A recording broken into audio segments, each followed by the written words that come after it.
Hello. Full house today, huh? Crazy. Okay, let me make sure I'm on here. How do I? All right, skip tutorial. Cool. Okay, we're good here, good here, good here, good there, more or less. That doesn't affect anything up there. Let me know if you still can't read the screen. Okay, so good mixed news. Mixed news. I mean, I think it's good news. New module will hopefully launch today. There is currently only one challenge, and it's to just run to get the flag to prove that the stuff works. My entire time was spent building all the infrastructure to get this stuff to work with Mach inter-process communication.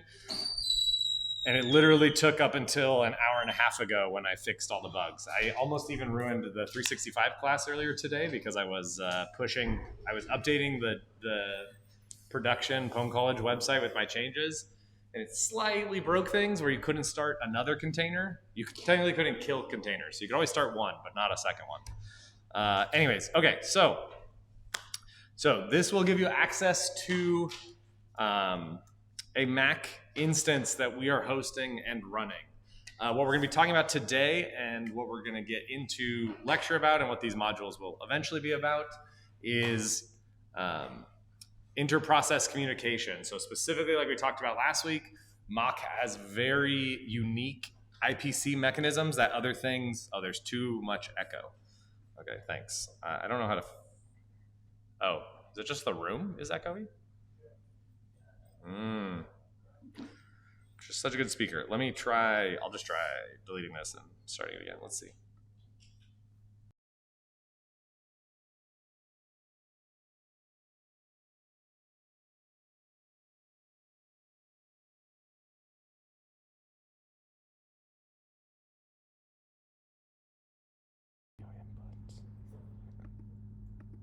Enable down mixing. Does anybody have any idea what that does? Test. Test. I guess, oh, let's do this maybe. Test. Okay, that's the best I can do. The room is echoing. If you want less echo, you should come in here in person. So that I can make sure it doesn't echo. But sorry, let me know if that fixes it a bit. Okay, so Mach IPC. So we are going to be studying the IPC mechanisms.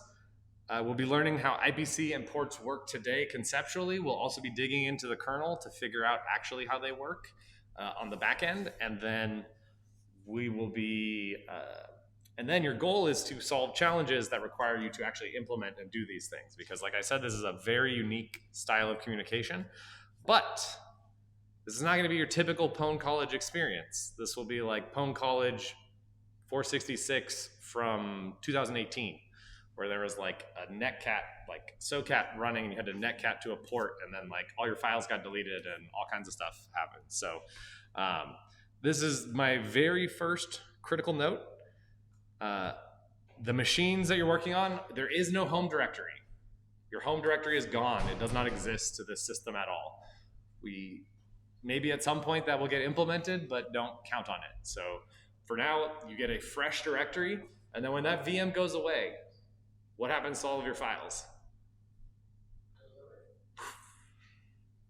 Into the ether, gone forever. I cannot get it back. I have absolutely no functionality to do that. It is permanently gone.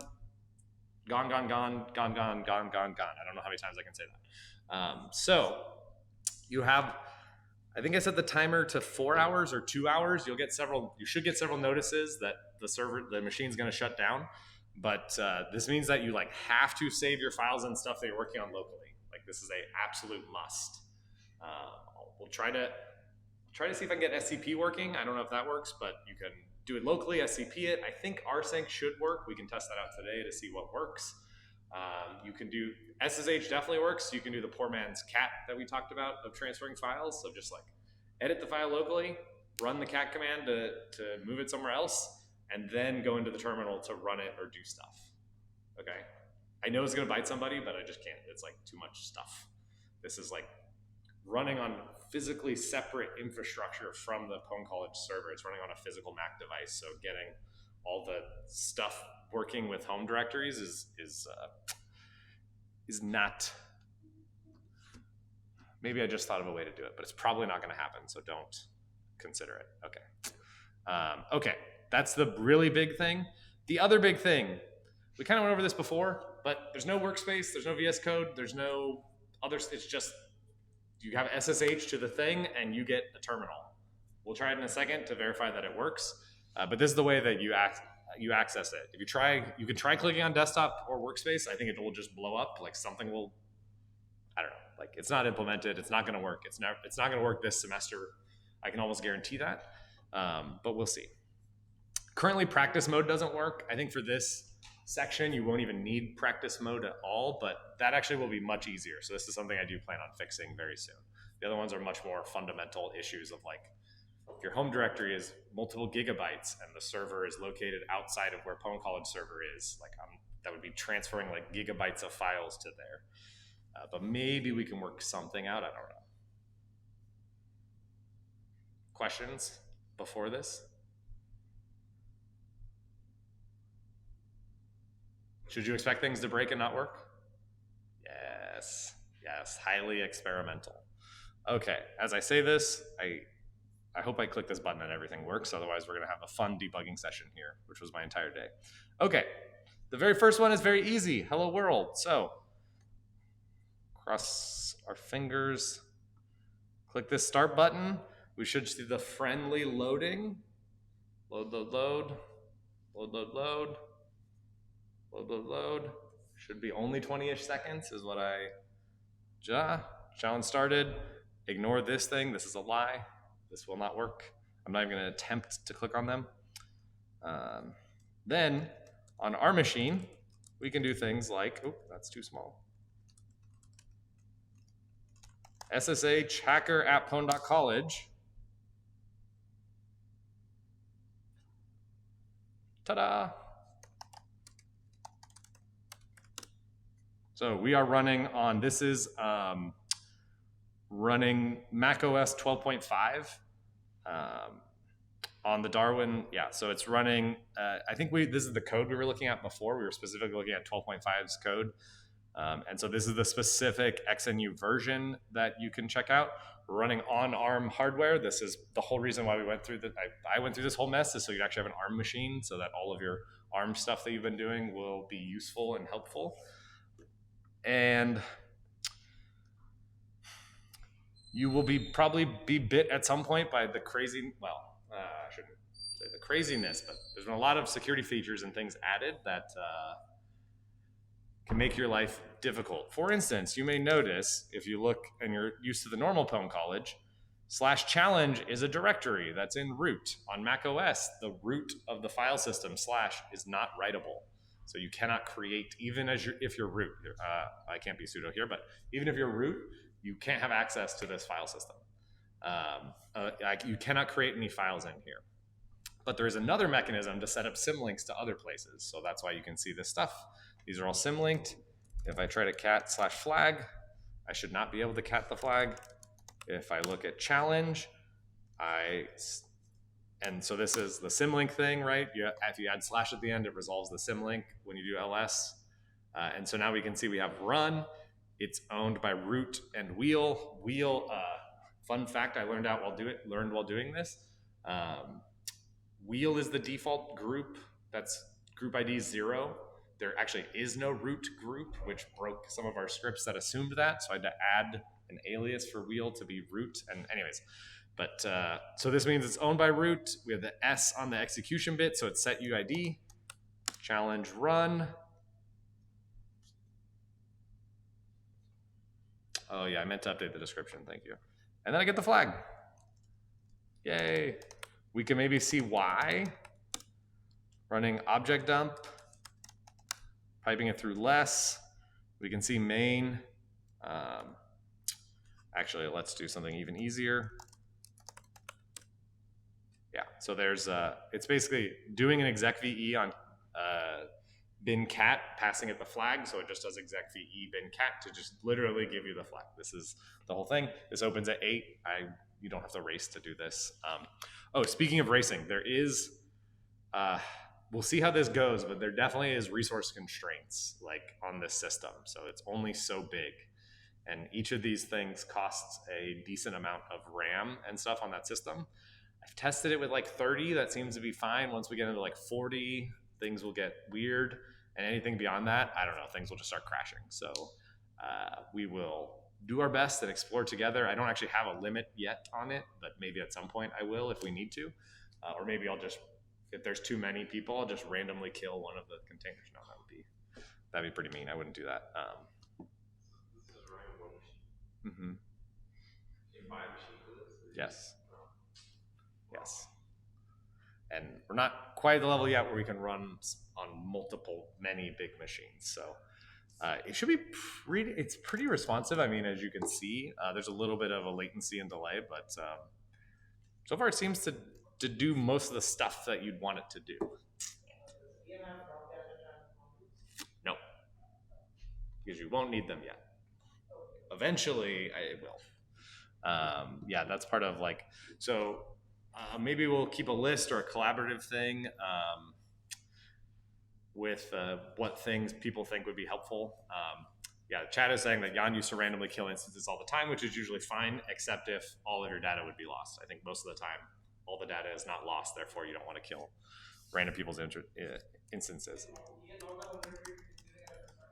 What was that?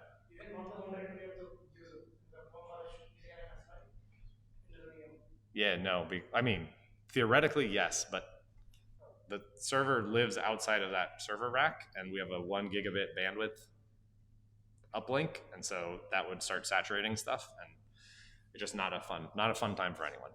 I think there may be something I could do, or maybe have a home directory on this server that I can do, but I just thought about that while I was talking about it earlier. It's probably possible, and I don't know if I can like. The other thing is like there's all these permissions on the home directories and stuff, so I don't know if I can like overlay that over this so you actually use another volume for your home directory, but maybe. It's something that I'll look into. If there's an easy way to do it, I will do it, but like yeah, the NFS thing, or maybe we'll move this server into the rack somehow. But I also don't have anyways, it's a later problem. Okay. Cool. Let's see. Okay. Yes, you can see what's 7,200 seconds in hours. Anybody know? 2 hours? Yeah, so you have 2 hours. So good luck. If you, I'm not going to open this yet up to any bug bounty stuff because like this is so new. But if there is something that you find where you're able to come root, you shouldn't or whatever, and you poke around, let me know. But please, for the love of God, don't like poke too hard because stuff will just break. You also shouldn't be able to have outside access from here, but if that's not the case, let me know. I think I set up the rules correctly, so you can't actually get out, just like a normal pwn.college instance. Yeah, and you should have, let's see, there's Clang. Yeah. Oh, there's Clang's already installed. LLDB is installed. I think all the developer tool stuff that you need to write C, run it, debug it is all here. Yeah, let's see.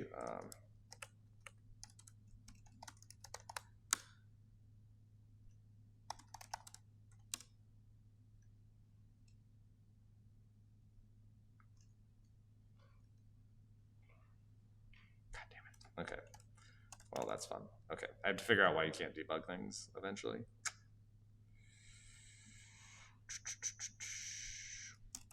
Why would you not be able to debug this? Well, that's a problem for another day.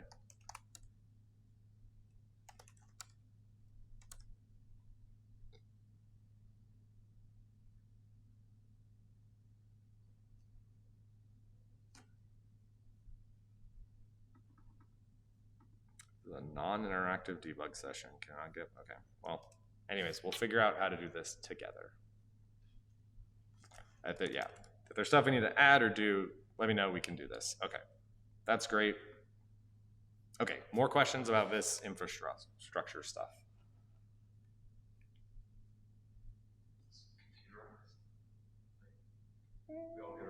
Yes, for sure. You are isolated different instances. It should be. Yes, you're not all on one. Well, You're on one host machine. They're a separate.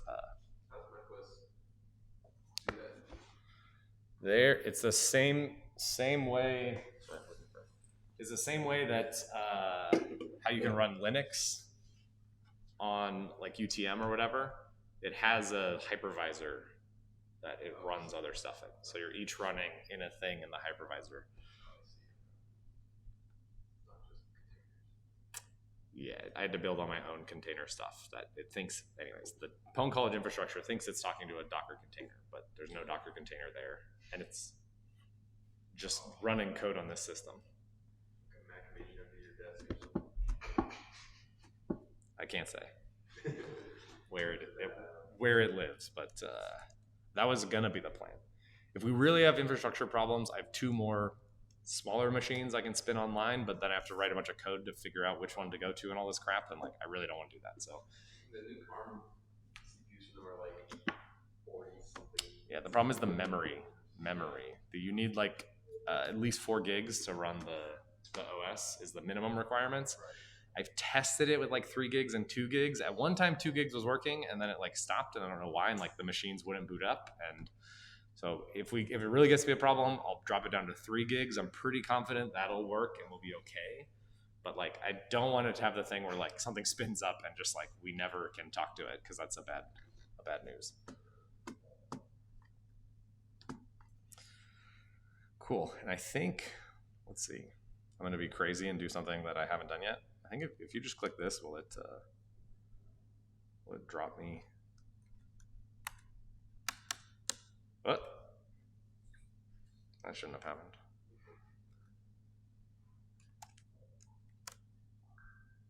Okay.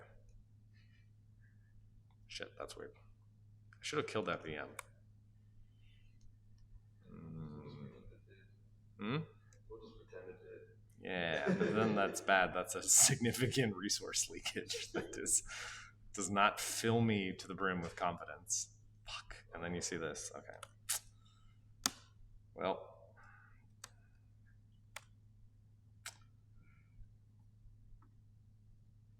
Damn, I thought that would work for some reason. Okay. Well, there went my demo. It was great. Shit, I wanted to show some stuff on there.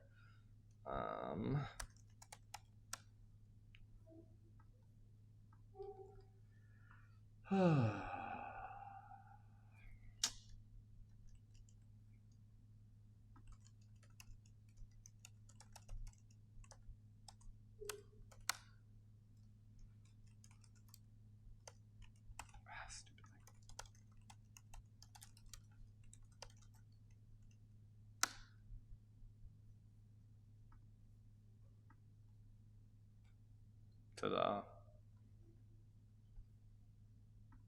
Okay, note to self, done.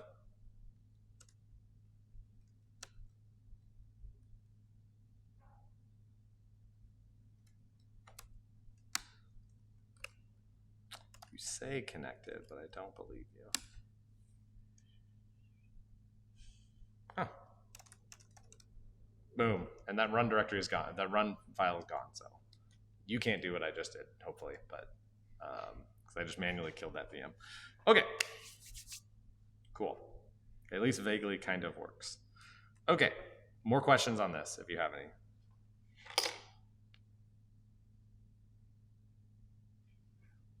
All right. Good luck. Have fun. Oh, maybe we do need those tools. Anyways, okay. As I create challenges, I will figure out if we have the right tools for them. Okay, so to do this, we need to actually understand the inter-process communication mechanisms available to us. I don't know why this does presenter mode, but on the stream, but that's okay. Okay, so has anybody heard the term POSIX before? Anybody know what it means? It's a standard. That's good. Standard of what? Behavior?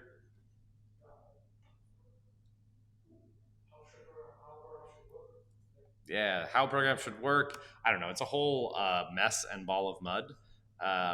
But essentially vaguely, like, the idea is you want things when you call programs that a lot of things depend on, like binsh, I think, is one of them. There's a lot of these types of things. Can you rely on the same behavior existing on many different operating systems? And it tries to capture this notion essentially of what did Unix do back in the day? And that's kind of what they started with and then eventually standardized. There's apparently, I was learning about this, there's tons of different types of POSIX certifications you can get. And like Apple is actually, or XNU is certified at the highest level, which I was kind of interested to learn, and perhaps you will be as well. So yeah, Mac OS is, then there's different POSIX standards underneath. So if you look at a man page and you see like, oh, this implements the POSIX whatever, that means it's like applicable to all POSIX systems that you interact with. So there's like system calls and libraries, the Unix standard, commands and utilities, C, and whatever this internationalized terminal interfaces thing is. So I don't know, somebody, it's better than nothing. Of course, the actual problem comes from differences in things of what I was struggling with, because we have code that needs to run on Linux boxes that pwn.college spins up, and now Mac boxes that pwn.college spins up, and making sure that the same code works on both is non-trivial of my own thing.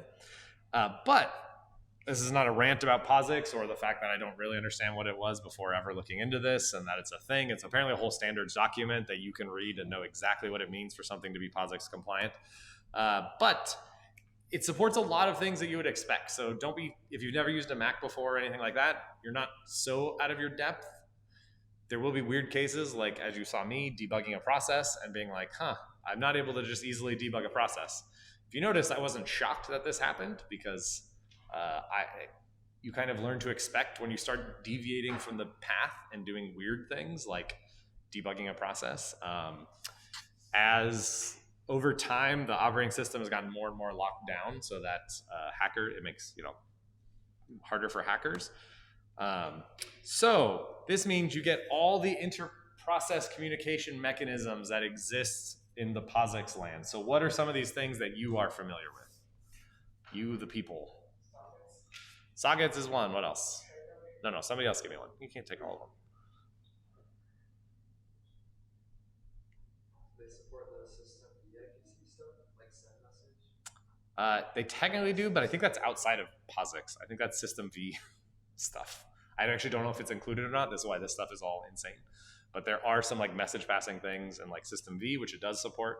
It's very little code. We can actually go look at it. I tried fuzzing it. There's nothing in there.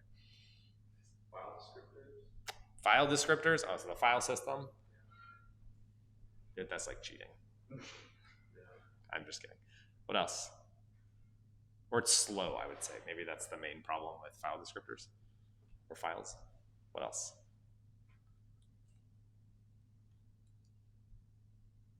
Yeah. Shared memory. Great one. Message queues. Yep. Which is, there's POSIX message queues and System V messages, which are crazy that there's both. Yeah, let's look at some of the pipes, right? So creating the pipe system call creates two files, like not really a file, but it creates file descriptors that you can talk in one end and pass data and read it from another end, right? This is under the hood how the shell actually implements the pipe operator.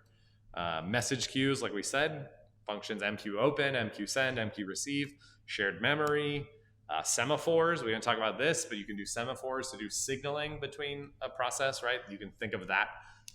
Oftentimes, I think we think of like IPC as like, oh, this is how I send data or a message to another process, but it could just be signaling to another process, hey, it's your turn to execute something or whatever you're trying to signal. Memory mapped files, you can memory map two files and get kind of a shared memory like solution there. Signals, you can send a signal to another process, right? This is another form of inter-process communication. Sockets, like we talked about. Any other ones that aren't on here?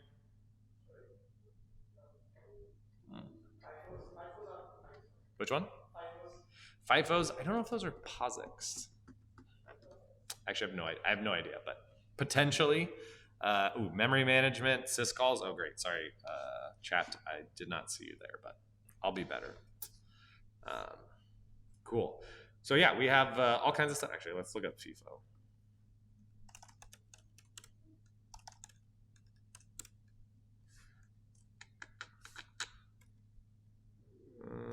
is this? Seems like not the thing that I want. But I guess it says 7.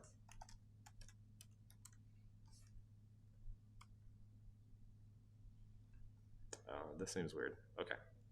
Anyways, I don't want to know about unreleased things.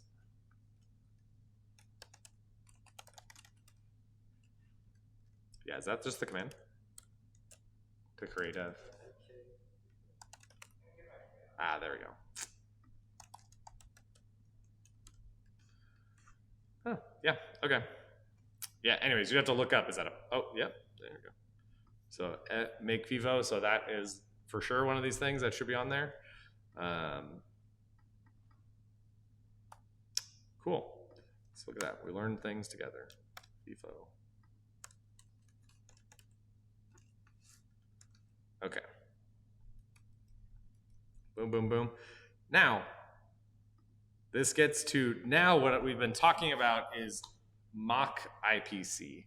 So this is kind of, if you remember when this class first started, roughly a month ago, like directly from that notion of the design goal of the Mach kernel was microkernel design, right? We want little tiny pieces, but we need some way for those pieces to talk to each other.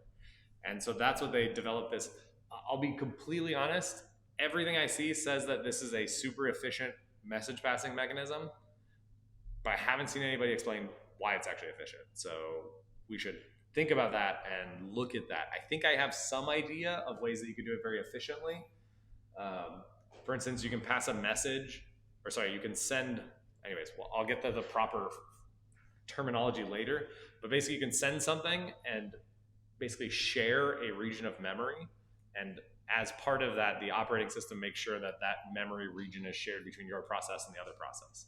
So rather than like, I think with like a message, like message send, like system V messages, that data is like copied into the kernel memory space or it's stored until the receiver receives it, and then it's copied back into user space. So there you're doing a lot of message copy into the kernel and back out. So maybe that's why people say that it's efficient, but it's just something as I was coming up with this, I don't, to be fully honest, I don't know why people say this, but it's probably a reason. Maybe we'll find out together when we look at the code. Okay, the other thing we mentioned, it is unidirectional, meaning you only can communicate in one direction. And we'll see like exactly how that does it in this parlance of this new thing. But it's a fundamental like mind shift that you need to think about between something like sockets, right? Where you have like you can send on a socket and receive on a socket. Of course, like on network sockets, you can have one side technically can close their side of the communication to signal that they will never send data, but by default, like the communication is only going in one direction on the socket. It's also pretty flexible, which is kind of interesting in the sense that like much of the mechanisms that we've seen, let's see, pipes, all this stuff. If I can pick on somebody in the class that knows, let's say, the Linux kernel very well, which of these does the Linux kernel use to share data between itself? Yeah. Nothing. It's a trick question. Yeah, the Linux kernel doesn't. It's a monolithic kernel. It wants to do something, it just calls a function, and it passes a pointer to data that function then dereferences to use, right? But this Mach IPC, not in all the places, but it is used. So when I say flexible here, in that a process can use it to communicate. Just a second, I'll give it a second. A process can use it to communicate. The user space can use it to talk to a kernel and to send data to the kernel. And kernel components can and do use this to talk to each other as well. So that's what I mean, where it's very flexible in this way. Yeah. Oh, it has to use semaphores for sure for coordination and stuff. That's a great point. Good catch. But I believe they use their own mechanism. I think they don't like. There's probably a kernel semaphore structure that's not the same thing that you get in user space, right? Probably user space is a pointer to that or something. Roughly something like that. Those, what was it?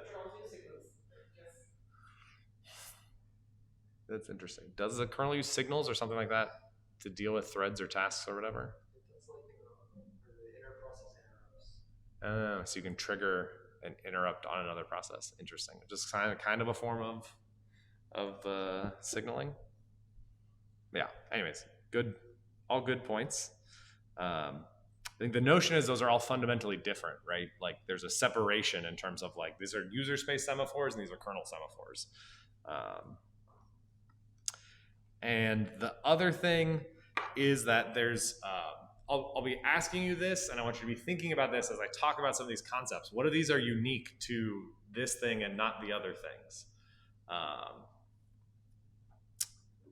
just going to plant that seed, and then we'll come back to it, and we'll talk about which things are unique. Okay. First, we got to get our terminology right. This is like a critical thing when talking about any new system or new type of thing. But and the other really annoying thing is there's a naming conflict now between the main mechanism that we're going to talk about of ports. Where's the other time you've heard ports? What was it? Networking, TCP, UDP ports, right? Used to distinguish on one host machine which services are listening on that port. Also used as part of the four tuple for a connection. But we will reuse that. I don't know. You have to use the terminology that they give you. So these are like, I guess we can technically call them Mach ports. It'll probably be very clear based on the context of what we're actually talking about.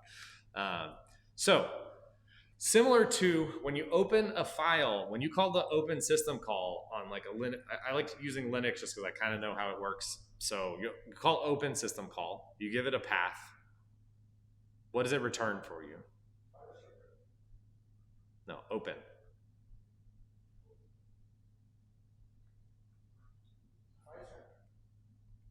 Is it descriptor? Oh, did you say descriptor? File descriptor? No, just open. Open. Fopen is returns a struct. Okay, you did say descriptor. Okay, sorry. Yes, file descriptor, like just an integer, right? Why does it return just an integer? Why doesn't it give you a struct and say, here's your file?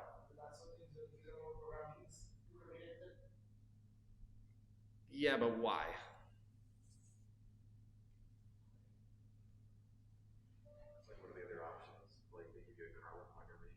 Yeah, you could give a kernel pointer, or you could give the whole data structure, and then every time you do a system call, you give a pointer to that data structure. Yeah, you definitely shouldn't be having any kernel pointers because that'll leak data. That actually was this is a massive problem on XNU over the years. Is system calls would return kernel pointers as like indices into lists and other types of things, and there was a ton of ASLR their kernel slide breaks based on that. But yeah, the other thing in chat, the kernel manages it, right? The kernel does not want you to touch that file struct that they create, right? They have to keep track which, I don't know, vnode or whatever gets opened and where are you in the file, right? And making sure that any concurrent access, any locks, there's a whole bunch of stuff that the kernel does. And they say, you process do not get to tell me anything about this file. All I'm going to do is give you an integer. And that way, when you tell me you want to read from integer 1, I will map that to file struct 1 in my list for your process. And that's how that's going to work. So similarly, this is the exact same. I'm trying to draw this analogy between ports. You ask for a port, and the kernel allocates a port in the kernel. You do not get to touch this port. So it's kind of like descriptors. What's kind of like what? Descriptors. It's kind of like descriptors. Descriptors, yes, exactly. So the port is kind of like a descriptor, except not really, because as we'll see, there are descriptors, as we'll see, but there are also various ways to refer to a port. So this is where it gets confusing, and it's not really the same like mindset. Okay, so ports you never get to touch; they just exist, and you don't even own them. That's the other important thing. Like ports, they're not tied to a process; they just exist. Port rights are basically what can you do with a process, and that is the thing that actually gets used. So these are again kernel objects. So again, you don't get to touch them, just like a file struct. But this allows you to interact with a port. So this is what actually allows you. That's where you get the rights thing from, right? What can you do to this thing? there's 4 basic things. You can actually receive is more complicated. I should have put it at the end, but send is the main one. So just like you have the ability to send data to that port. Send once. This is where, and if you have a send right, that does not mean you get to read messages from that port. That only means you can send. Send once. I think we'll get into all the details, but send once, as the name applies, you get to send one message to that port, and that's it. Done. Receive means that you can ask for any messages that are waiting on that port, and you can read those. As we'll get into more, receive also means is equivalent to the owner. This means like whoever has the received right to that port can create any of the other rights and give them to anyone.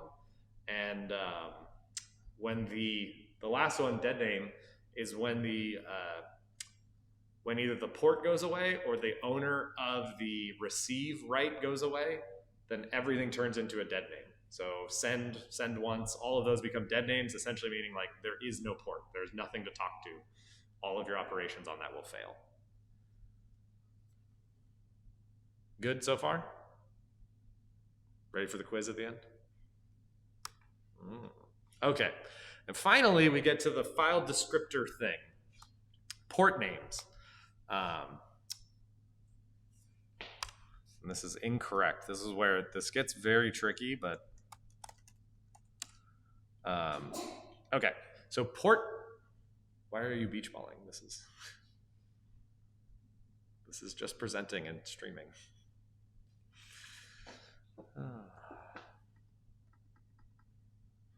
Should never do an OS upgrade in the morning of a demo or a class. Hey, wow. Good job, computer. Look at you now. Okay. So port names are very similar to the file, like the file descriptor, the FD that gets returned from the kernel when you call open. This is something that only makes sense in your process. So this is a name that identifies the ports right within your task, but it's meaningless outside. If you tried to use that name somewhere else, so you can think of the kernel has to associate with your task that's running. On its side, it says, okay, there's this name that maps to this port right, and this port right maps to this port, right? It has to maintain all of that information in that list. And then for each port, there may be a series of, as we'll talk about, we'll talk about exactly, but it has to keep track of the receive rights, the send rights, the send once rights, and the dead name rights, which I guess is something that just happens. Questions on this? Okay. I need a break. Let's take like a 10. Oh, question. Good. So if for a port, so basically there are no rights on that, right? Say it again. So for the port name, so there are no rights on that port, right? So like nothing would happen on that port. It's more like it's like a divide by zero kind of like the port does not exist. So the right is a dead name. Essentially the kernel changes when either the port goes away, it goes through all the existing port rights and changes them all to dead name. So if they're ever used, the kernel will just say that doesn't exist. Okay, so those get available for future use. What gets available? The ports. A port is just a data structure. There's no notion. It's not like a number, right? There's not a limited number of ports. But it would have like a port name, right? The name is just a number. That's a good question. No, I think okay. So I could diagram it. Will the slides be on the site? Yes. If you can remind me, I've been meaning to upload all the slides. I have them all. Okay. So I'm trying to think of what the best way to do this would be without doing this, but let's draw something. Okay.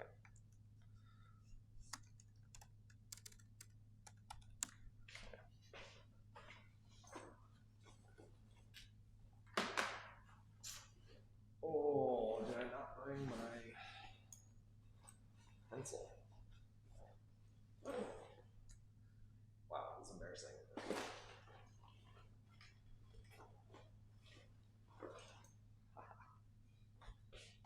Is there any battery? No. Okay.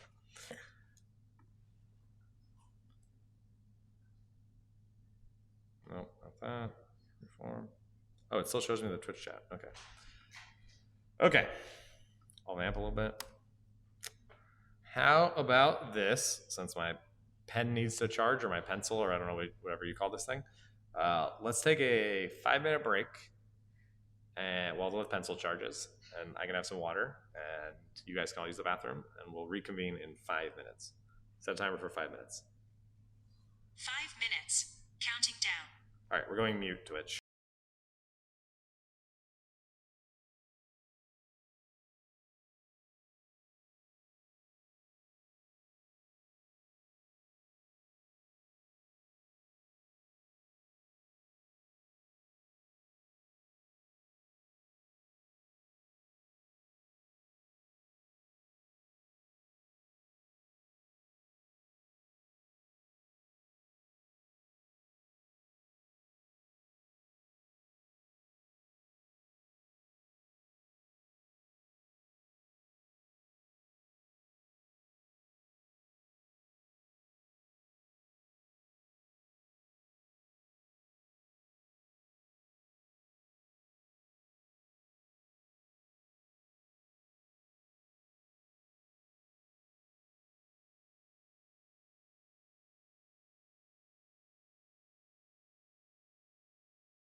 Okay. Hello again, Twitch. We were having some chats.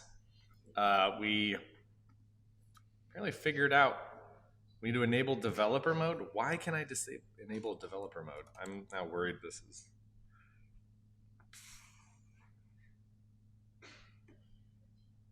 Staff? Everyone? Anyways. That's so bizarre. Anyways, okay. I was thinking it was going to do this, but...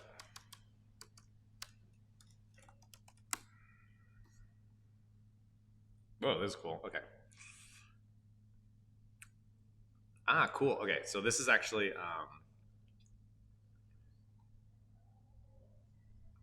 is admin, but that doesn't make sense. How could I be a developer?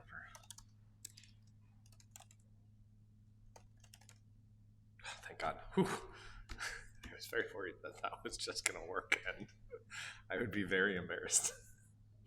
Okay. Whew. The rule should be you have to be an admin. So can I disable it?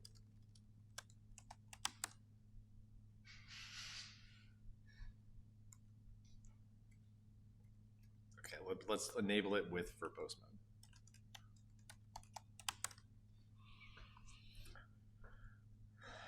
Okay. Current rights there. Modified, allowed root, authenticate user true, shared false. Group underscore developer, created class, desired rights.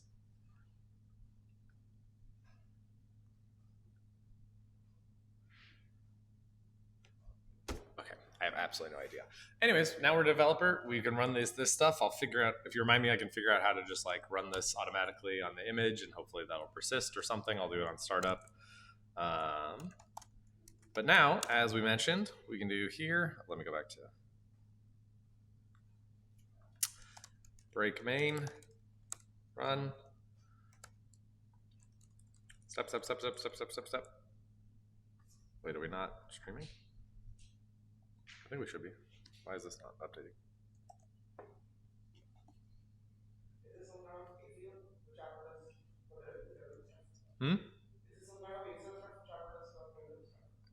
Yeah, it's something. I don't know why this has happened. Like why specifically? I've never had to do this on my own machine, but maybe because I've been admin on my own machine all the time. It's something. I don't know why this has happened. Like why specifically? I've never. Okay. I just refreshed it. Okay. Insane. Well, if you were hearing an echo, that's why. Anyways, we could then. I don't want to get into all this, but we could figure out the thing to break on, see what this thing is doing. We'd have all of our fancy tools there with LLDB. Okay, look at that. See, we solve problems. 1 second of Googling. I have no idea. That's a great question. What else does it allow? I hope.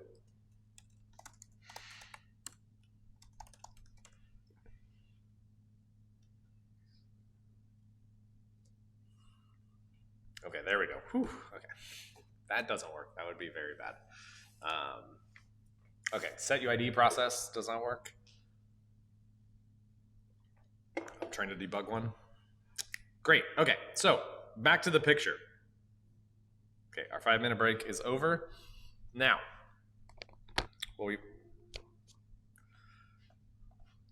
Okay, yeah. What we wanted to do was we were talking about when does it turn into a dead name, right? That was correct. Yes, that was the question.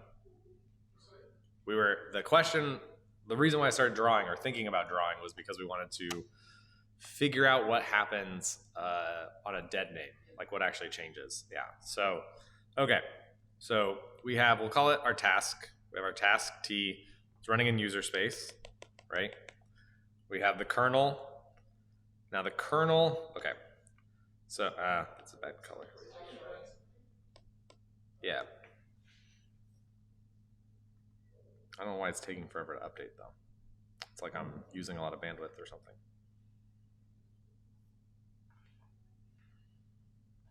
Update. This worked really well when I did it for the undergrads.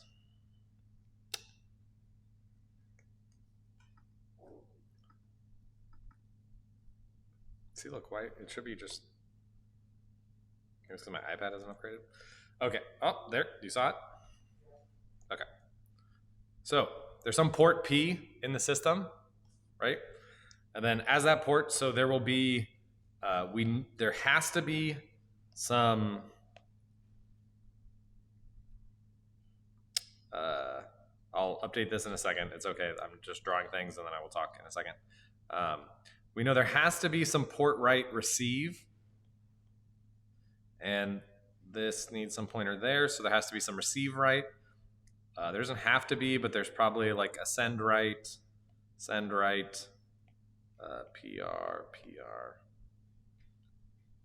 And it's obviously not exactly like this. So, I mean, as you'll see. Okay.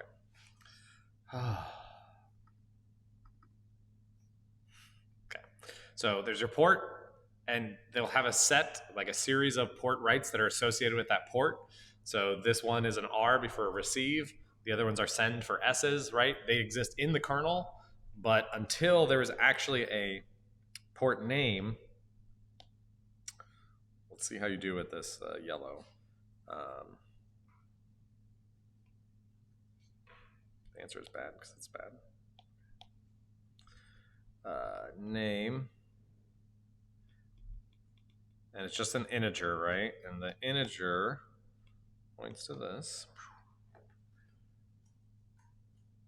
Well, actually, okay, wait, let me make this slightly more correct.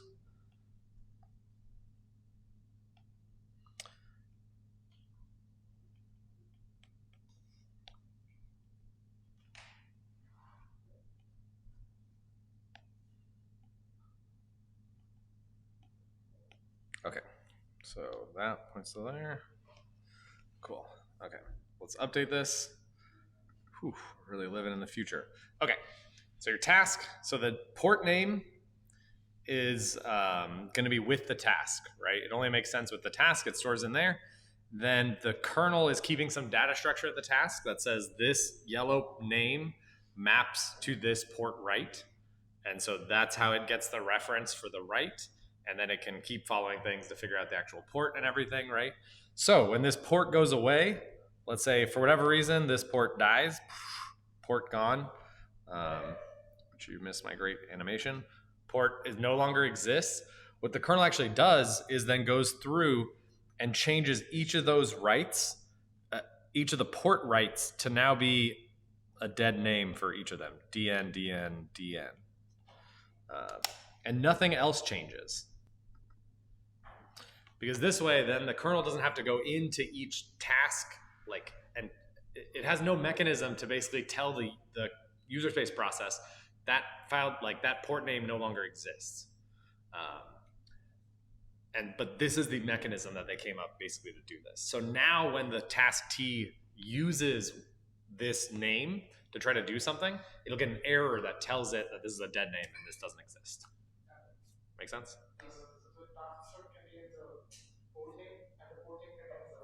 Yes. We'll look 100%. We'll find out by the end of the class, but for sure, I always think of it conceptually, right?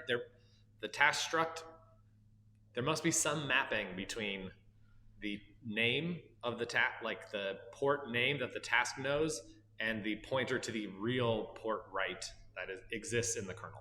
That's how I always think about it. And then from here, there'll be some enums in here that tell you what the write is, if it's a receive, send, a dead name, whatever. The yellow here is port name. So the thing on the task, the P is the port itself. It has no name. It just is. That's what it just exists. That's why you can have as many of them as the kernel has memory for, because it's just a thing in the kernel. And the only thing that matters about it is the send and what are the writes, what writes exist, who has those writes, and where do they map in tasks. That is an attribute of the port. The port itself can be anything, right? Okay, let's walk through some examples. I think this hopefully will be more clear or less clear. We'll see. Okay, yeah, so digging into the writes. So a send write, if you have a send write to a port, and again, I'm going to say you have a send write to the port, but really what you have in your task is a name that maps to that send write. But for all intents and purposes, you know about it, you have it now. So you can send messages to the port. This is the fundamental thing. It makes sense. It feels silly to say it. There can be 0 or more send writes. There doesn't have to be any. There can be as many. And port send are transitive, where they can be cloned. So you can make copies of that port write. And that's how you can get from 0 to 1 to whatever. Well, actually, that's how you can get from 1 to 2 to 3 and so on. Going from 0 and 1, we'll see that in a second. And then it can be cloned and also sent. So we'll see exactly how the sending happens. But you can send a send port write to another task. And now they can send messages to that port. And again, because it's another task, there will be a different port name for that exact same port write.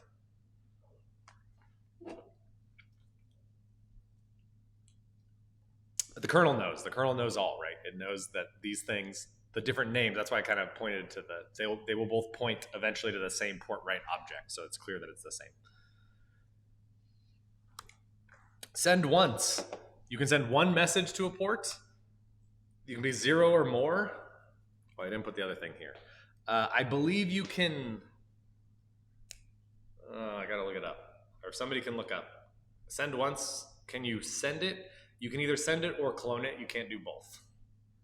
So I think you can like give that right away to somebody else and they can send once with it, but you can't clone it and keep a copy for yourself, which actually I guess makes sense with the, yeah, I would bet money that that's the way, because if I had a port and I give you a write that says you can only send one message to that, it doesn't matter if you send that to somebody else, but you can't keep multiple copies of it, because then you could turn a send once into send as many times as you want. You follow me, my logic? You just clone as many of these writes as possible and you have send infinite to this thing. Okay. Receive. Just like we said, receiving, there can only exist one receive port for every port. One receive write for every port. Sorry, this is getting, this terminology is tough. And the reason why there's one is that you're considered the owner of that port. If you have the receive write, you own that port and you can create any of the other writes. So this is how you get from 0 sends to 1 send, is because the task that has the receive port asks for a send port. And the operating system goes, do you have the, like, what port are you asking for that on? Or I don't know exactly how it says it, but it says, oh, you have the receive port. Great, you can have a send port. And then with that send port, as we can see, you can send it to other people. And then now they have a send port, they can send data to you. And dead name port, we went over that. Questions on this?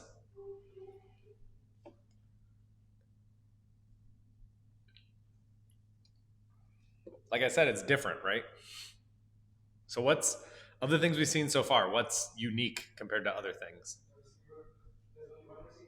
Only one receiver? Yeah, so you could, yeah, exactly. A lot of the things I think are more flexible in the sense that you can have like multiple, like you can enqueue a message and have multiple readers for like send. I think system V messages are like that, but I don't know for certain. What else?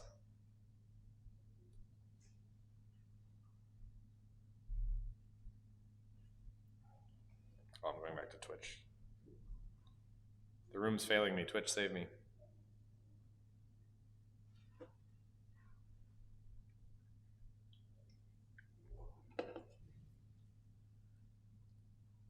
What about send once? It's kind of crazy. I mean, I think this is one of those things that like was a great idea a long time ago, because like for performance reasons, you'd want to make sure they could only send one message to you, but like,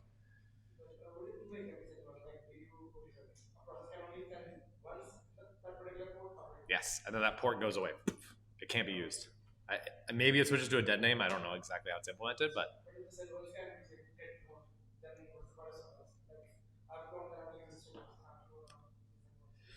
yeah. So you, I think part of it is nice because you get this. If I create a port and I give you a send once write, I know I'm either going to get 0 messages on that port or 1 message. I can't get 2, I can't get 3, I can't get 4, whatever. Like I just need, so if I'm waiting for a message from you, I could use it as a very simple semaphore thing and just like wait and block on a message there, and then I know I'll only get one message. I never have to read it again. I know that you'll never accidentally keep sending me messages on that port because you can't. Is what? It is not clonable because that would not be, I don't think it's clonable because that would not enforce the one message, but it's sendable. So I could give you the send once port and you could give it to you and you and you, and then Justin sends me a message.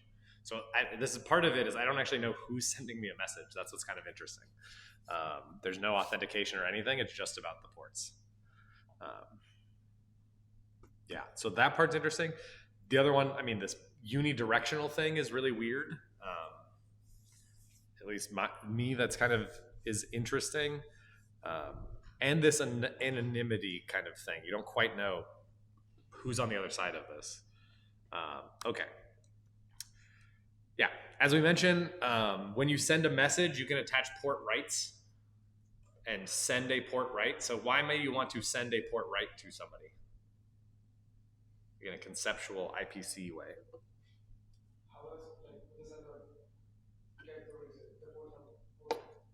Yeah, so how else? Exactly. So if we want to, so it's a unidirectional communication, right? So if we want to establish a two-way communication mechanism, if I can respond to one of your messages by sending you a send port for a receive port that I keep, then you can send back to me.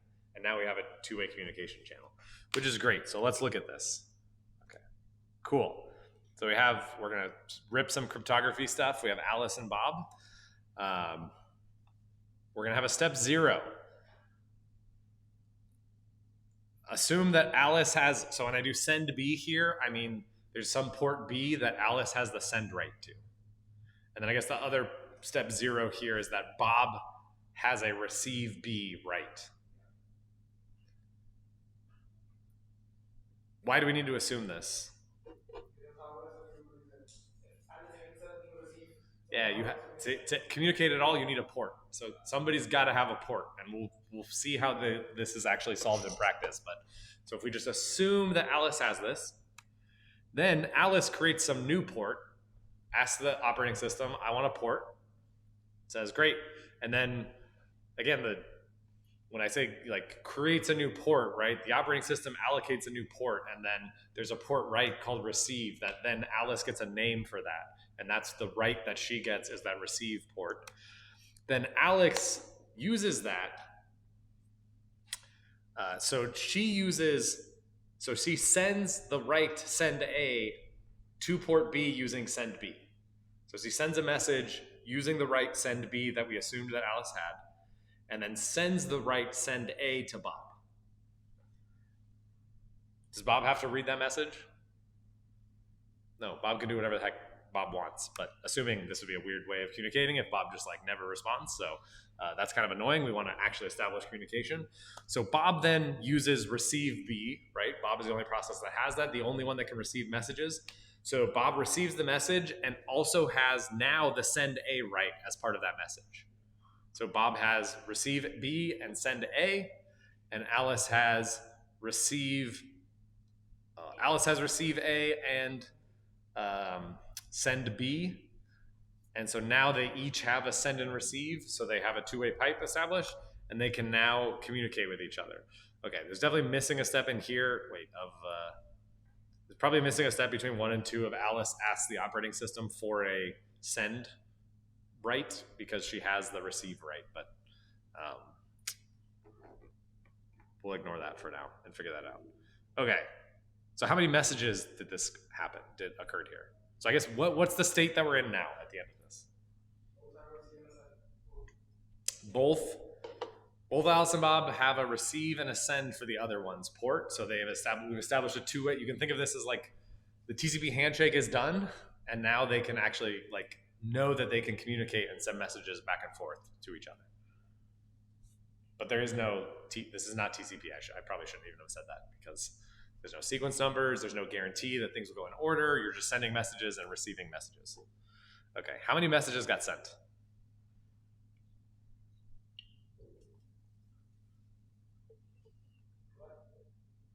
How many?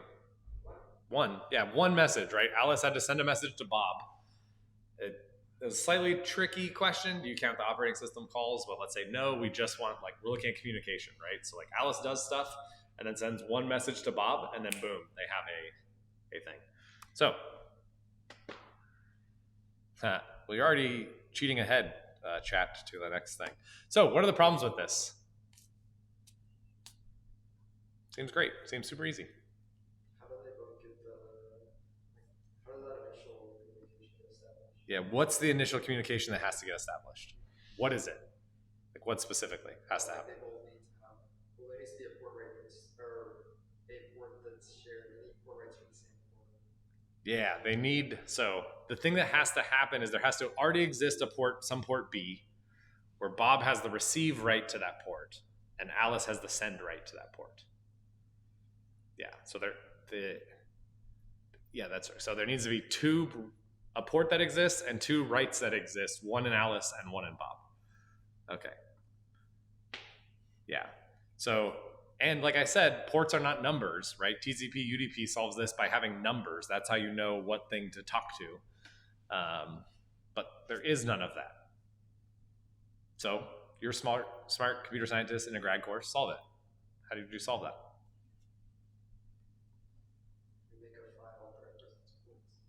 Make a file that represents ports. So to do what? This is like the Plan 9 approach.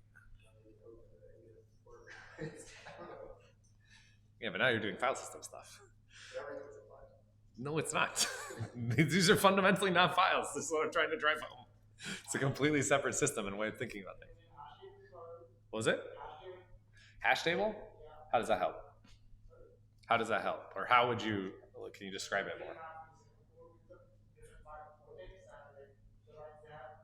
But port names are only on a task. So every task would have different port names, right? Task. Huh?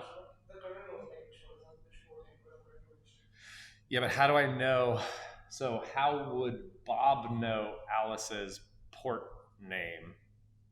Or in our situation, how would Alice know Bob's port name if Alice can't talk to Bob and ask Bob what his port name is?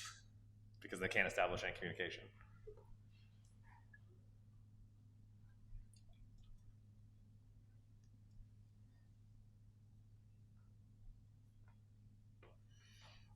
So the chat is saying make a standard for initiating communication. So some kind of a standard.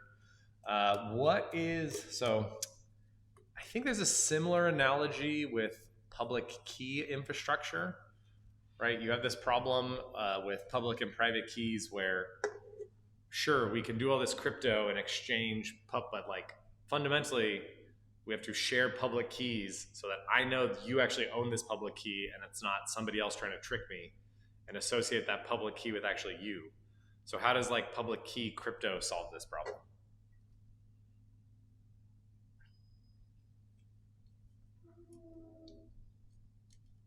You guys interact with this stuff every day. Does nobody know how the web works? Because of binary brained.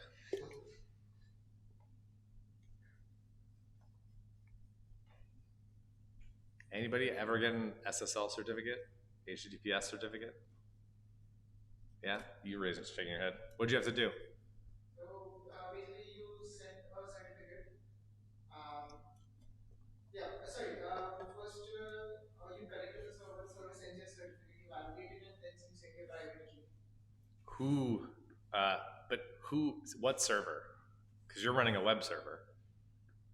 No, I'm just saying that's how the SSL works. Yeah, but fundamentally, so SSL works just like public key crypto, right? It's like public keys. But fundamentally, how do I know that I'm going to paypal.com, or I'm wearing the shirt, apple.com, and that public key is owned by Apple? I trust a third-party CA. So we have a certificate authority that we have fundamentally trusted, and we say, and actually there's this whole delegation of trust, but like, and your browser trusts different things. But yeah, fundamentally, you need to trust somebody else, like is kind of the idea, is you need to put that trust somewhere else. So the idea here is we now introduce a third party into the mix of a bootstrap server. So you have somebody, and then there's in some sense a trusted entity that you can ensure that every task or every process on the system already has a send write to that Bootstrap server, and you trust them to keep track of these things. So let's go through this example. So now I guess there is a step 0 here of both Alice and Bob have a send write to the bootstrapping server. So now Bob starts up and Bob creates some port B, and that now Bob fundamentally has the receive write by creating that port. Bob then sends send B write to the bootstrap server. And like the other thing, then we still have the problem of how does Alice tell the bootstrap server that she wants to talk to Bob? So you need some kind of like a thing to like something, names. It's all about names, right? So this is like a string. It's basically like com.bob. So Bob says, I'm com.bob. I'd like to register with you. Here is my send write. So now Bob's already done that. Bob's running. Great. He said, I want to be talked to. Aren't there 2 P's in bootstrapping? Yeah, I mean, only if you like to spell things correctly.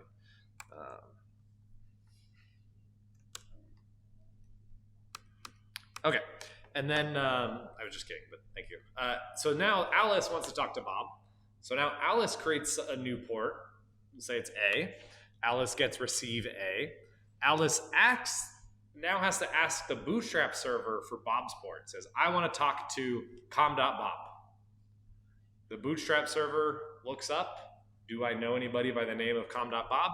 Yes, I have the send write. I'm going to create a copy of that send write and send it to the person that just asked me.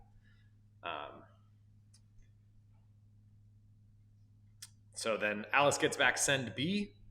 Then Alice uses, now it's exactly like it was before. So now we have we have a state where Alice has the send write to Bob's port, and Bob has a receive write for that port. And so now we just proceed like we did before. So Alice sends that right back. Bob uses receive, gets that. How many messages do we send here? It's not the number on the thing, so don't just say 7 or 6. I mean, it could be one of these numbers. So let's walk through. So Bob creates a port B. That doesn't use any message. Bob sends send B to the bootstrap server. So that's one message. And then Alice asks the bootstrap server for Bob's ports. How many messages is this? 2 messages. Why 2? Yeah, so this asks a bootstrap server elides a lot of actual details of what happens under the hood, because Alice has to send a message to the bootstrap server saying, I want to talk to com.bob, but also has to include a send a message back so that the bootstrap server can talk to Alice, because the bootstrap server is just like everything else. The only thing where the bootstrap server is special is that everyone else gets a send write to the bootstrap server. So Alice has to send a message to the bootstrap server. The bootstrap server uses that send write that Alice just gave to send Bob's send back to Alice. That's 3. And then we get to our thing. So then Alice sends the message, so 4. So this took 4 messages. I hope that's right. I didn't prepare this in advance. I figured we could come up with this as a group. It feels right. Anybody think there's any other messages here?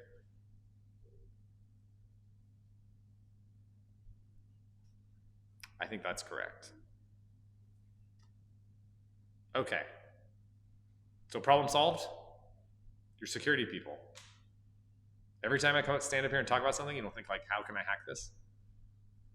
How does the bootstrapping server thing validate that Bob is actually Bob? Yes.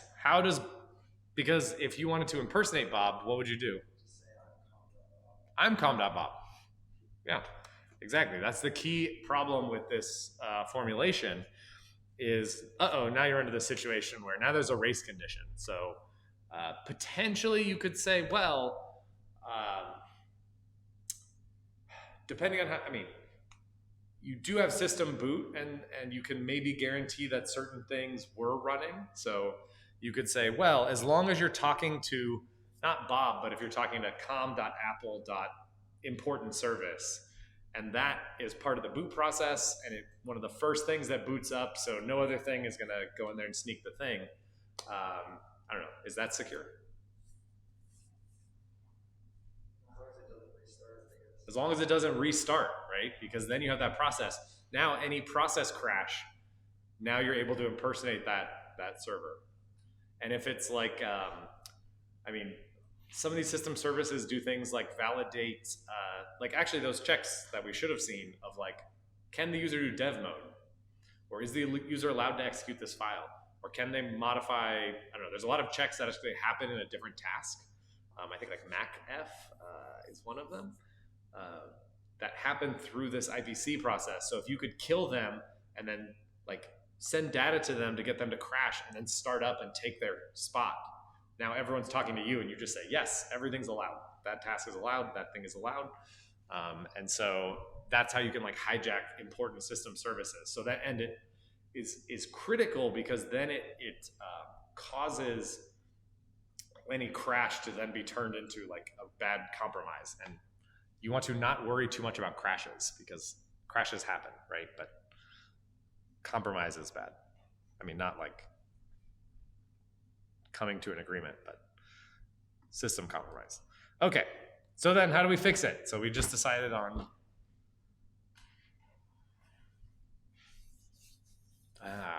we're only used to coming up with problems. We're not used to solving problems, huh?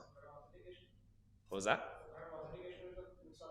Some form of authentication. So maybe in what way? Oh, like, yeah, so that's interesting.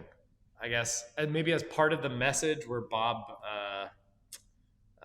registers with the Bootstrap server, that Bob then says, hey, here's some public key or something or private, some data from a private key to attest that it's Bob. That would definitely be one way of doing it.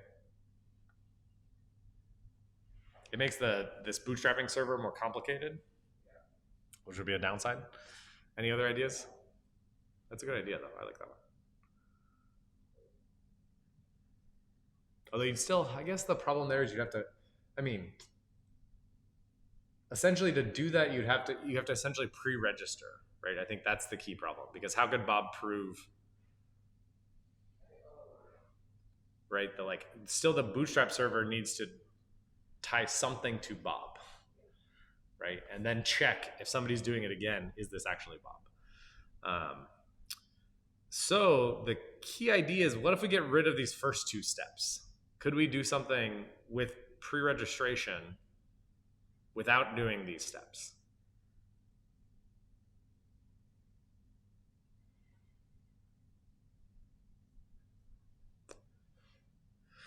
So what do you think that would look like? So the Bootstrap server, let's say we tell it and it knows com.bob is /bin bob.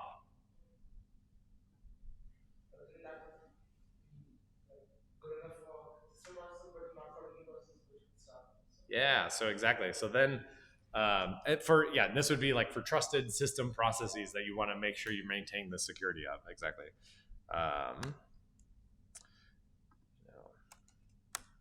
Cool. So we still have a step 0, right? Now we're back to this case where we actually do have a step 0, which is kind of annoying, but if you can get around it, that'd be great. And I'm sure there's people that would love to talk to you.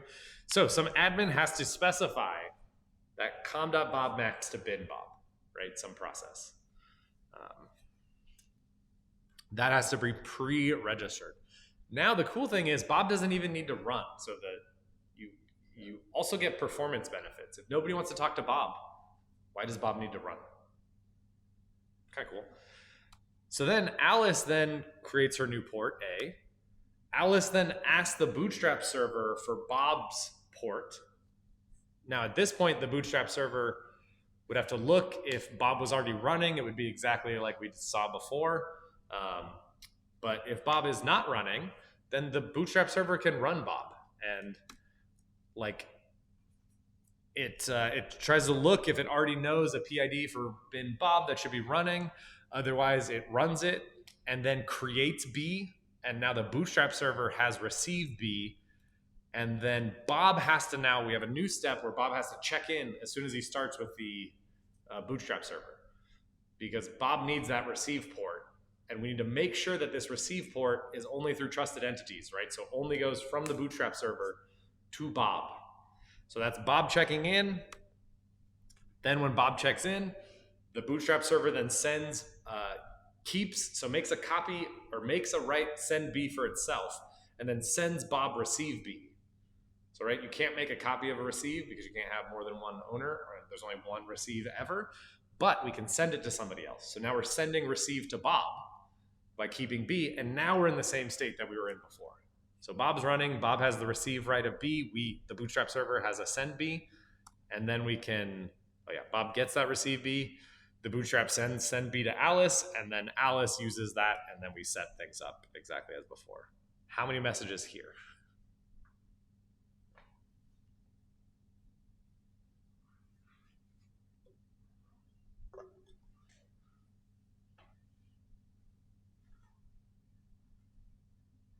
That nobody wanted to talk to Bob is really triggering the Twitch chat.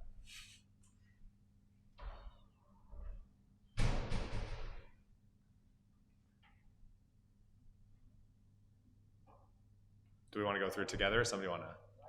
5? All right, let's see. Okay, so in this example, Bob asked the Bootstrap server for, so Alice has a send Bootstrap write, so Alice can send that message easily, and then also send a send a write to the server, or the Bootstrap server. So the Bootstrap server then, let's say, runs Bob, creates B, has received B.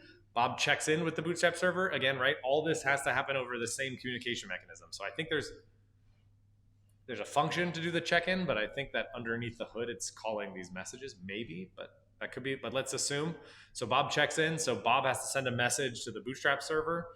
The Bootstrap server has to then respond with the receive B. So, oh shit, I'm counting on different hands. So that's weird. Okay, 3. So we're up to 3. And then the Bootstrap then sends send B to Alice, 4. Alice then sends it to B, 5. So we're up to 5. So we've increased one more, and yet we get a really good property. What happens if Bob crashes?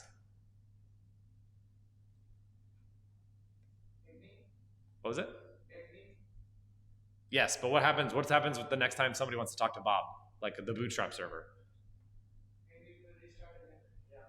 Exactly, it'll restart it again, which is great, right? So and at least if we can guarantee that bin Bob hasn't changed or been modified, then I think this is actually an old jailbreaking technique where it wouldn't check that, like it wouldn't hash the file or whatever. And so you could do this, crash the thing, replace the file, and then get it to go again, and then it would execute that file basically as root and elevate privileges. But anyways, that apparently doesn't work anymore. Hopefully not, but cool. Questions on this?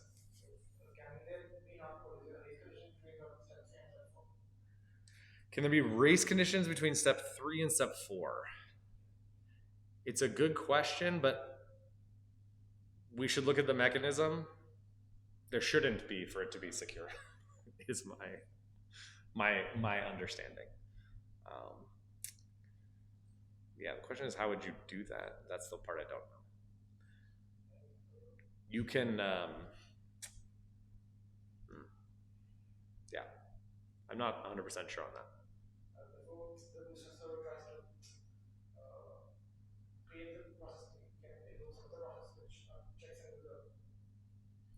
Yeah, it must be, I mean, like, so we've been talking about this of just 2 things communicating, but one of the ports that you can get from the operating system, right? I mentioned there's a bunch of ports. We're going to get into that next week, but there's a bunch of ports that the operating system holds for a task.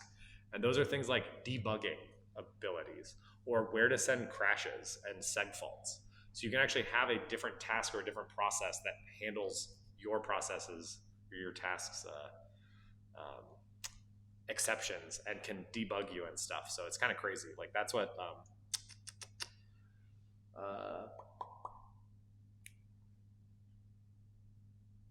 we saw that in the debugger. There was something about task port, and that's exactly what that is. If you have a task port, you have almost total control of a task, and that's a very specific thing that only your process has. Like your process has the receive right, but you can, or I think it's a send right to that, but you can give it to other people. That's what's kind of cool. So And you can also, if you can exploit the kernel and trick it into thinking that you have a send write for some other task, then you own that task as well. That's another exploitation technique. Cool. Okay, we talked about some of the issues. Any other issues that people have thought up in the 10 minutes of looking at this procedure? Apparently there's something new as well. So this is like mildly deprecated, but I still don't know, because this is all like we're looking at is the super low level like guts of what all this communication stuff is. Amazing. God, 6 o'clock class and you're late and going to the wrong room. What was I talking about? Yeah, so there's a whole other mech layer on top of this of like sending XML messages to things, and it uses, as far as I know, it uses under the hood all this stuff, but to user space applications, they don't ever usually think in these terms, but as an exploiter, you need to be able to think in these terms and understand how they work. And that's more the user space level, so I'm not super interested in it, but maybe as we dig into it, we'll find out if this is slightly different. Okay, cool. So there are tools that let you actually look at stuff. So LSMP allows you to view ports. So let's look at some ports.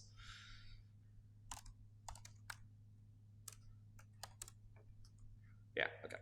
So we can do, I think we can do this. Okay. Okay, so that's for another task. That's not PSAUX. Can you see this in the back? Okay, so makes sense. We shouldn't necessarily be able to look at the ports of a non-root process unless we ourselves are root. So -P and a PID gives us the ports here. So let's look at, oh, I don't know, the ZSH process.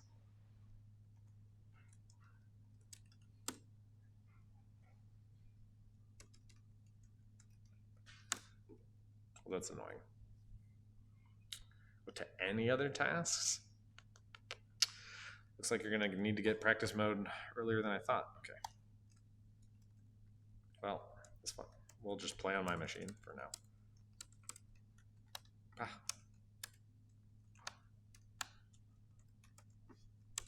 Go full screen. There we go.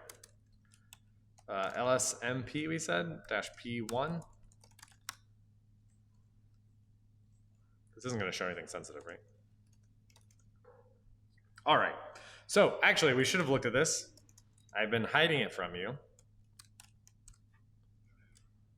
Okay, PID1 is launch D, the launch daemon. Just like in most systems, I think if you kill process ID 1, everything dies. It's the main thing that's running, and everything is a child of PID 1. And this also is PID 1's job on, I guess technically at this point we're talking Darwin because this is like the user spacey part, but its job is the bootstrap server. So everything when you're sending ports, so that's why I probably should have thought about it a little bit more before doing that, because we'll see a ton of ports by looking at process 1, but maybe that's something we can actually, which would be cool to look at. Okay. Oh, you have all kinds of cool stuff. So first column is name. Why aren't we seeing ASCII here?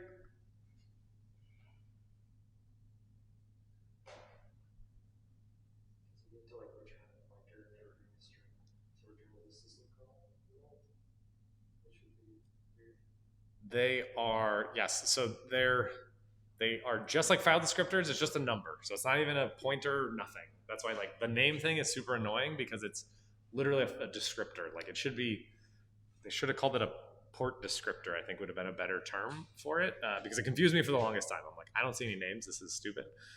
But the idea is it's just an ID that the kernel gives you.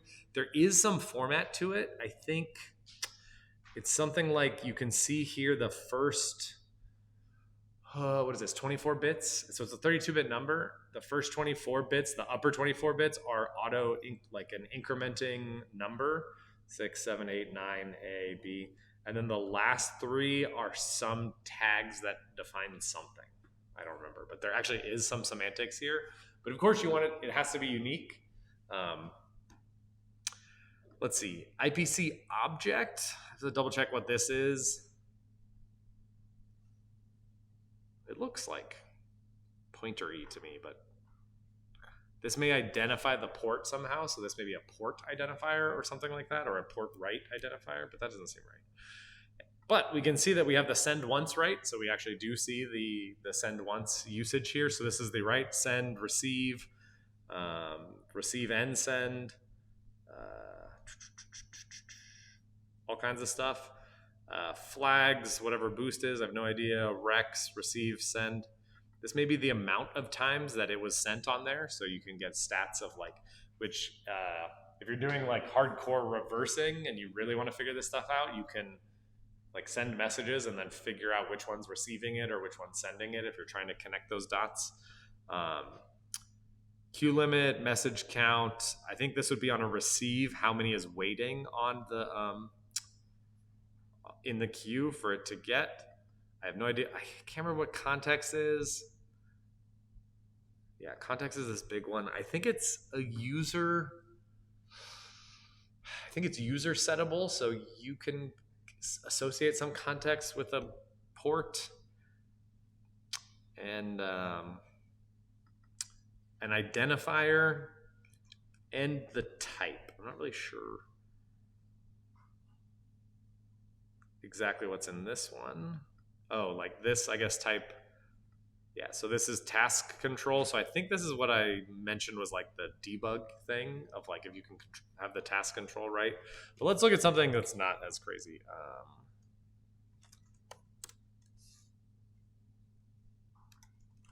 22760.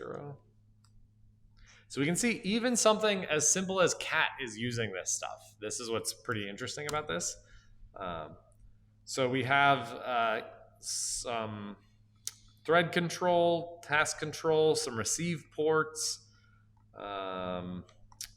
send, semaphores, clocks. So anyways, you can start debugging through this and looking at what the ports are. You know, might be useful if you're trying to talk to things. Don't know what this is.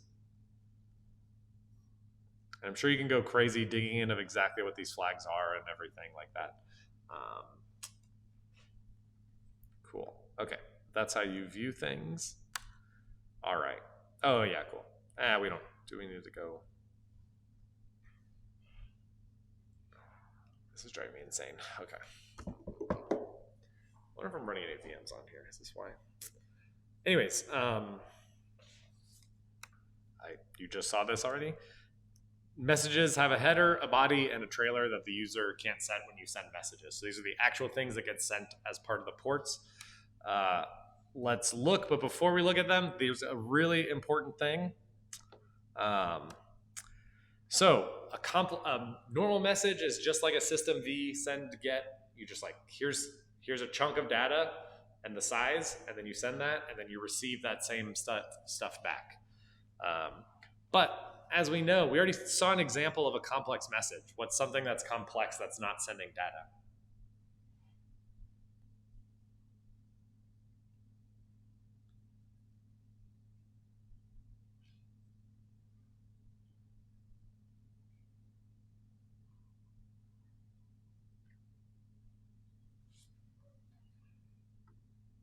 Did we send any data in any of this process? Not really. We maybe one, the com.bob, who I want to talk to. What else did we send as part of these messages? The rights, the port rights. Yeah, we need some way of sending port rights, and that's not. Again, you can't send them your name because that doesn't mean anything in their context. They can't do anything with that. That's part of this. A complex message is attaching port rights to a message and telling the operating system as part of this message include these rights. Like I mentioned, you can also have a region of memory that you want to share, move, or copy. So this allows you to do, especially with sharing, that's very efficient. I think it does like virtual memory mapping to make sure that those map to the same thing. So why might this be useful, these complex messages?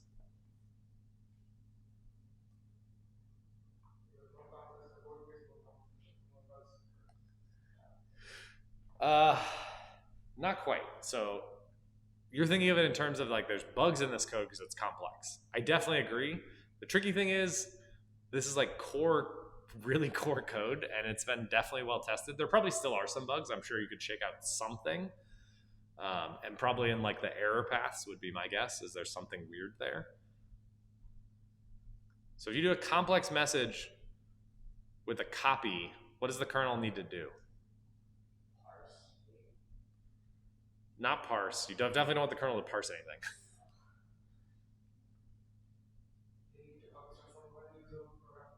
Yeah. Yeah. Twitch chat. Allocate space, right? Of which you control the exact size of, right? So you can create a message to a port. Or yes, you can create a message to a port. Now, if you're just creating a message, that's an in-band thing, so it's like a fixed size. If you want to send more than that, you can send a complex message and say, rather than sharing or moving this needs to be copied. So you copy the data. When you do that, the operating system has to allocate that same amount of data in kernel memory and then copy the data from your user space program to the kernel space. And when does it get freed?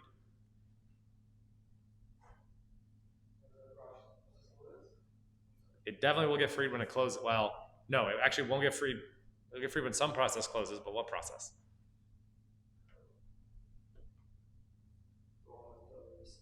The one with the receive rights, right? Because you're sending, so you have to use your send right to send message to a port.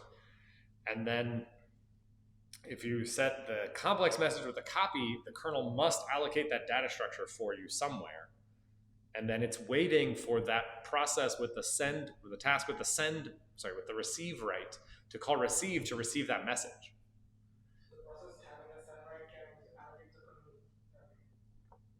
Yes, exactly. So you can, this was for crazy allocator reasons that we'll definitely get into much later when we study the allocator part. This is much harder nowadays, but this was a basic component of like heap feng shui stuff when you read like Project Zero blog posts of how they achieve exploitation. Because the cool thing is, I mean, a little bit of a forward pointer. I guess it does the equivalent. Does Linux do like free space allocation or free list randomization? Not allocation, randomization. Yeah, so basically like you have a page of memory, and when you allocate it, it's going to be random of what those things are. So if you have some use after free and you know your victim target size, you can allocate a bunch of these messages, which you don't know exactly what they'll do, but you know that it'll be highly likely if you do enough, they'll do a whole page of memory. You free one, there'll be one hole in there. You allocate the victim thing in there, and then you may be able to overwrite or do some other use after free thing to like trigger this. So, and then if you can do that, because there can be port rights established with there, you can make sure that you get a really good port right as part of something that you create. So anyways, this is one of the key things that this has done. Anyways, okay, cool. Let's look at this.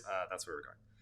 Let's look at these messages. Okay, so this is going to be the user space source, right? We're not looking at the kernel stuff because we're talking about the interface. This will be Mach message descriptor in, I looked this up earlier. It should be Mach.h. Let's go back to our guy. I miss the machine.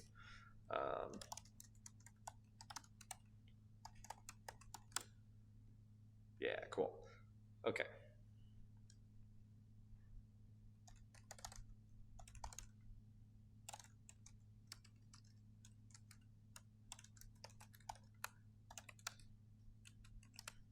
I'm trying to figure out which one it uses by default. Like why? Because this is supposed to be 12.5, so why is none of these on here? We'll go with, you guys feeling more lucky of 13.1 or 12.3? 13, the higher number? Is that just what one? I knew it. Okay. Wow, and I already hate looking at this in less, so we're definitely not doing that.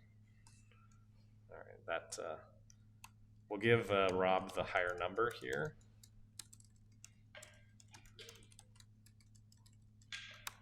Let's see.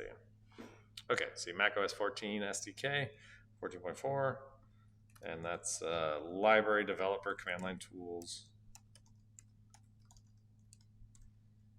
SDKs 14.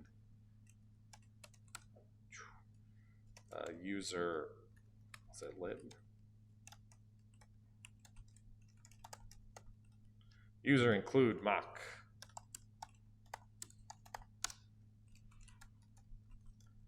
Okay, and we want, there are a series of, there is not. Because it's in message.h.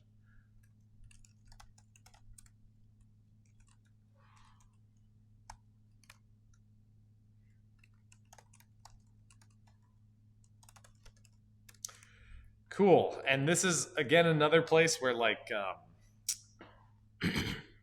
reading code is nice and reading comments is nice because this stuff explains.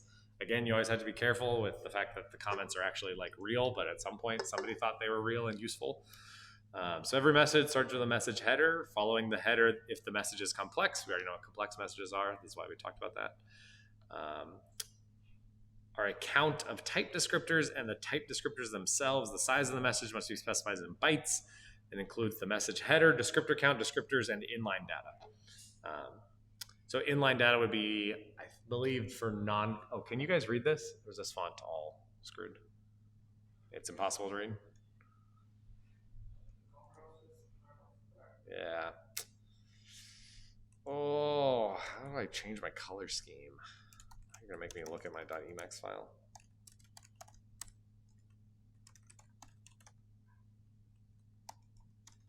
Oh, it's gonna be terrible, but okay. Anything for the class.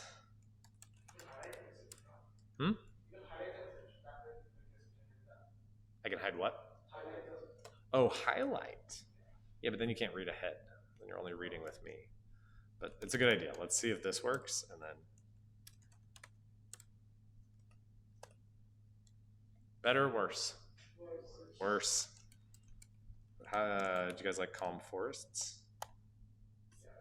Better? Ugh, it's so ugly. Okay. But you are more important than beauty. Okay, wow. This is really, okay. Yeah, so we already know there's this, the type descriptors themselves. The message header remote port field specifies the destination of the message, right? So this is the right where that goes. It must specify a valid send or send once right for a port.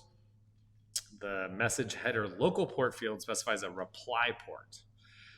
Normally this field carries a send once right that the receiver will use to reply to the message. It may carry the values Mach port null in case you don't ever want them to reply to you, Mach port dead, a send once right, or a send right. So you have the option. So it makes sense by default. And this is like, rather than like attaching like every time this right and making a complex message, to attach a reply port to that message, it's like part of the thing of saying like, hey, you can easily just specify a right to talk back to us.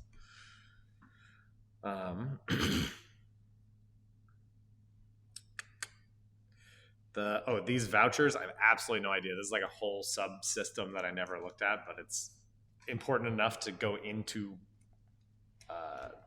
these Mach messages. I think it's, yeah, there's like kernel things.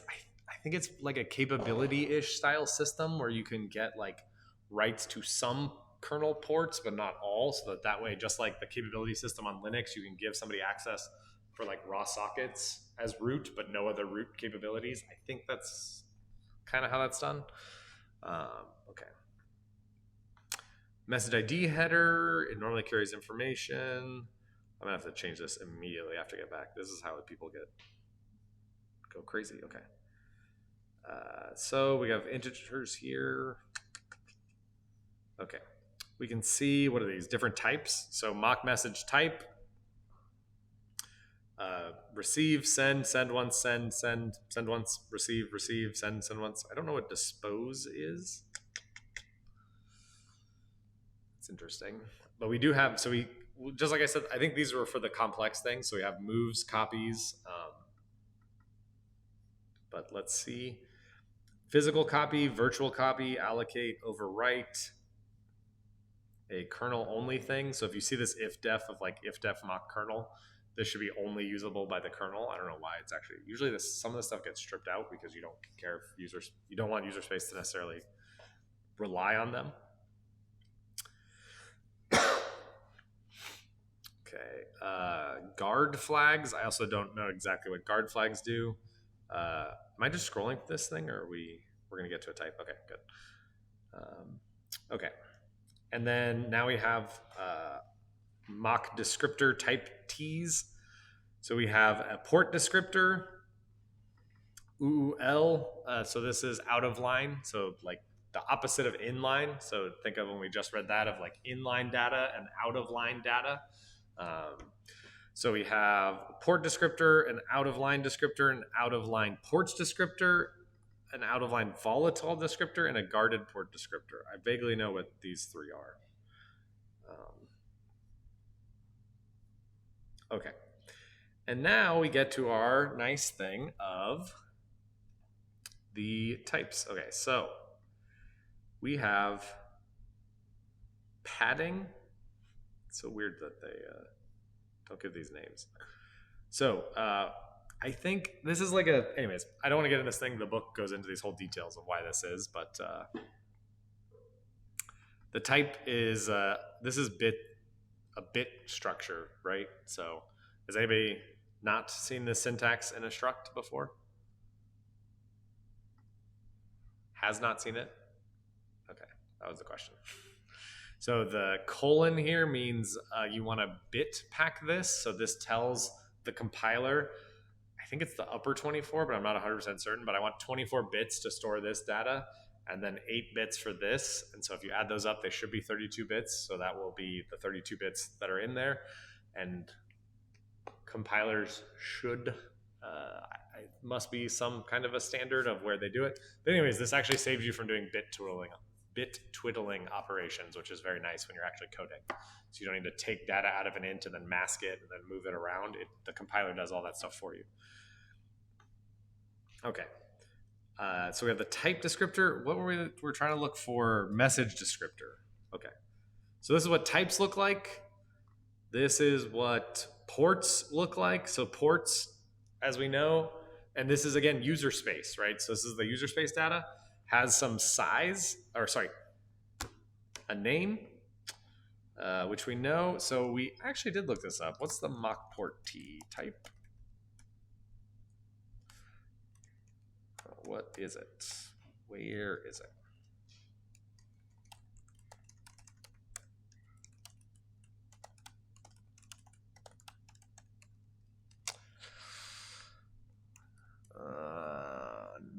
No. Let's see. Wait. Sorry, I'm trying to look for how. There we go. Oh wow, there's a lot of Mach ports. Probably import.h. No, I want something that has been type deft as this, right? Aha, there I found it. Right? No. Mach 3 renamed everything to Mach in front of it. But these types of macros are provided for backwards compatibility. Okay, where is this? Aha. Wait, no.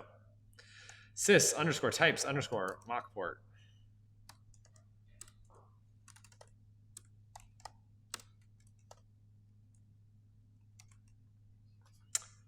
Okay. It's going to make me dig more. Okay. This is why I mentioned being able to navigate around code is very important, because you get into the situation where you dig and dig and dig. But we can verify that this actually is what we thought it would be. So in user space, writes are represented by the name of the write in the Mach port namespace. This type is represented as a unique one to more clearly denote the presence of a write coming along with the name. Interesting. Various writes for a port held in a single namespace will coalesce and are therefore be identified by a single name. But not always. Send once write, get a unique name for each write. Okay. So let's look at sys types. Types. Oh, sys underscore types.h. And we want what? Underscore Darwin Mach. Oh God.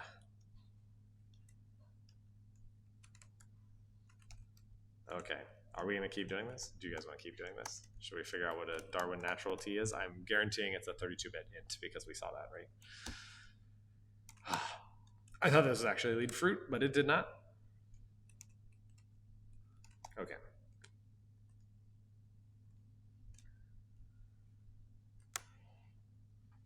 All right. So we have a port, name. We have a some padding here, disposition, and a type for a port descriptor. And then we have a out of line descriptor 64. So this is super annoying, but depending on I think probably what happened is as they realized, or as they went from 32-bit to 64-bit, they realized the stuff they were storing in the structs didn't make sense. And if your structs aren't the same size or the same things aren't in the same place, then that's fundamentally a problem when you upgrade to a new operating system. Yeah, interesting thing here, you can see that sizes here versus size here. I have absolutely no idea. Oh, this is a uint32t address. Oh, okay, this makes sense. So yeah, the address had to get bigger, and so the struct had to change. Okay, out of line descriptor, ports descriptor. Where? Okay. Mach message descriptor. Hey, here we go. We got here. Oh, it's a union. Awesome. Okay. This union definition is not really appropriate because not all descriptors are of the same size in that environment. Does anybody know? So C, everybody knows this union in C. This is where actually like reading real code is, to me, is almost more of a pain than reversing code and decompiling code, because you see stuff that you don't normally see all the time, and then you have to look up of like, what is a union again? Like a union, if I remember correctly, is just an OR. So the data structure has to be one of these. And then it's saying that they're not all the same size, which is weird and could cause problems. But we did get a Mach message descriptor, which can either be a port, an out of line ports, a type, or a guarded port. And then we could dig in and look at these things, but we've been looking at that screen for enough time. Complex messages. Okay, cool. So there's a function, Mach underscore message.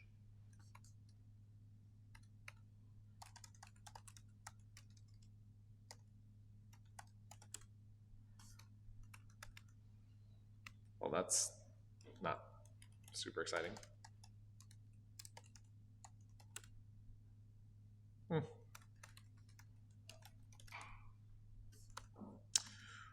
Okay, luckily I put it here of exactly where they'll be, Mach message.h.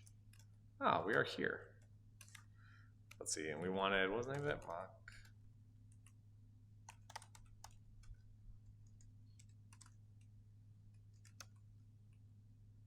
Yeah, there we go. Okay, routine, Mach message. Purpose, send and or receive a message. If the message operation is interrupted and the user did not request an indication of that fact, then restart the appropriate parts of the operation silently. Okay, there we go. So now we have the documentation. And so now we can start to see how to form our own Mach messages. Interesting tidbit here. You can see these macros. If you dig in, you can see that they'll prevent the usage of this function definition when you try to compile stuff for watchOS and tvOS, which would be the watch and the Apple TV. Do you think that's an appropriate security mechanism?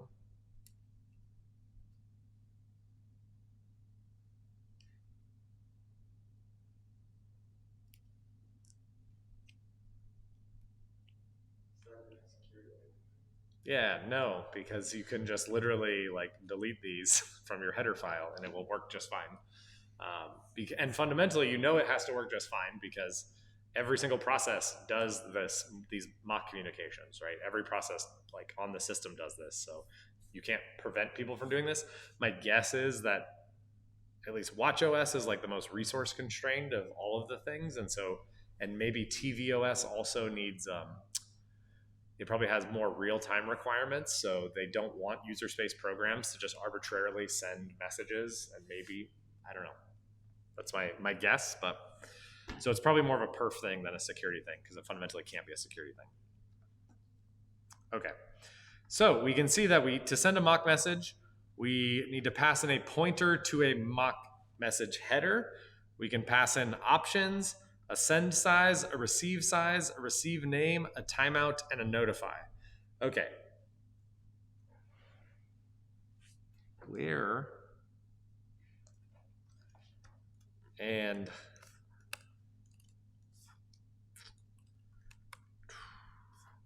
okay, and then we have mock message overwrite. This is send or receive a message. If the message operation is interrupted and the user did not request an indication of that fact, then restart the appropriate parts of the operation silently. Distinct send and receive buffers may be specified. If no separate receive buffer is specified, the message parameter will be used for both send and receive operations, which is exactly the same thing. So I think under the hood, actually I'm pretty confident mock message just calls this under the hood because it does everything it does and more. So this is what's pretty interesting. This is why you think like, well, I'm going to write slides of like how to send messages and then write different slides of how to receive messages, but it turns out that you do them all through one function. You can you send and receive at the same time. Maybe that's part of the perf things. So yeah, these headers. So let's just dig in real quick because where these buffers are located, they must be located in the header. So let's see this.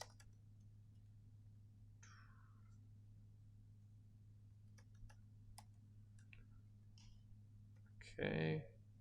Message null is just 0. There we go. We got to the type def struct. So a header has some bits, a size, the remote port, a local port, a voucher name, a voucher port, and an ID. Now where? Cool. Okay.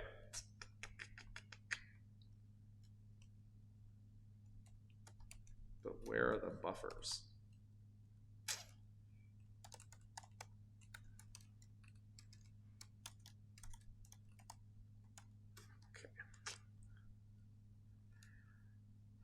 Send size, send receive name, receive message. Interesting.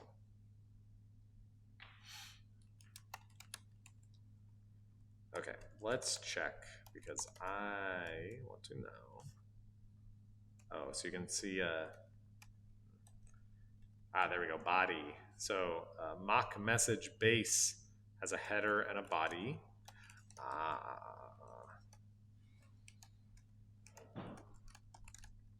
Let's look at the body. Yeah, okay, so a body just has a descriptor count, and then what after that?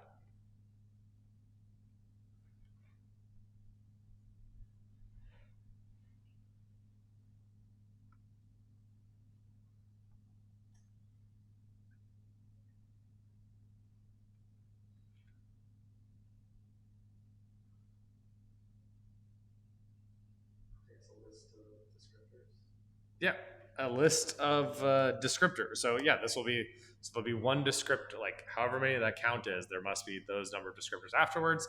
And remember, we have the message, the header, the body, which could be any number of descriptors, and then finally the trailer, which we don't put on. And then the size we specify as that is the size of the whole thing. That's how the kernel should know that. How can we double check that our idea there is accurate?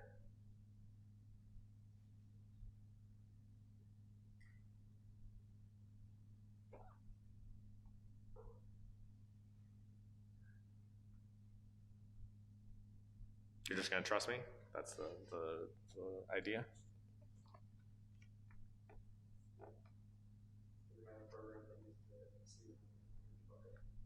we can write a program that does it. We still have to know how to construct the message, and then we'll only be able to debug it there. Yeah, we can do stuff that uses it already and try to debug it from there, or we can go to the kernel and see exactly how it like parses that message. So let's go dig into the kernel. I like, if you notice as I'm grepping, I see a lot of Mach underscore message because almost all of these are prefixed with that. But there's very few Mach message overwrite. There's only a few hits. So this is what I'm going to grep for because I feel like that will get me faster to the thing that I want to find. Okay, and then we were in source build 12.5 XNU. And where do we want to go from here? Hey, remember our recon we did last week?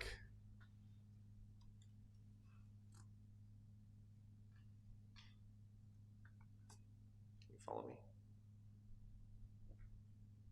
Okay. Which side is the Mach side on? We're definitely doing Mach stuff. So what side is the Mach side on?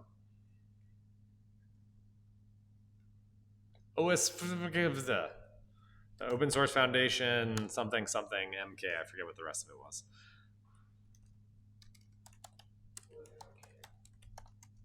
Thank you.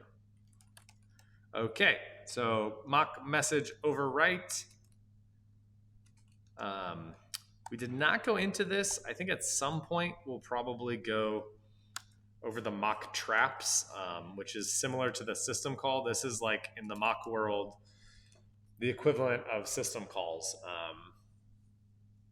I think if I remember correctly, so just like in, yeah, so you have the number here of this like 32, right? So that's going to be system call, or sorry, Mach trap number 32. If I remember correctly, the interface is you do a normal BSD system call, but you set the number to be negative. So it'd be negative 32 as the syscall number. And then that's how, so positive syscall numbers go to the BSD land and negative system call numbers go to the Mach trap lands. But I have not verified that in like 2 years. So that could be wrong. But we do have this. And now, so now we know we probably need to go to this Mach message overwrite trap, which is right here and has a nice routine.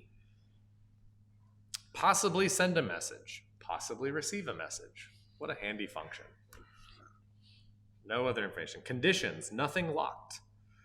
The priority is only a quality of service if Mach send override is passed. Otherwise, it is a port name. Interesting. This is what would trigger in my mind is like, could there be a bug there is there a time when it thinks that you're passing this, but it's not, or you pass this and then hit an error condition that thinks that it uses it as this port name? I have no idea. This is just like ideas and how I approach things.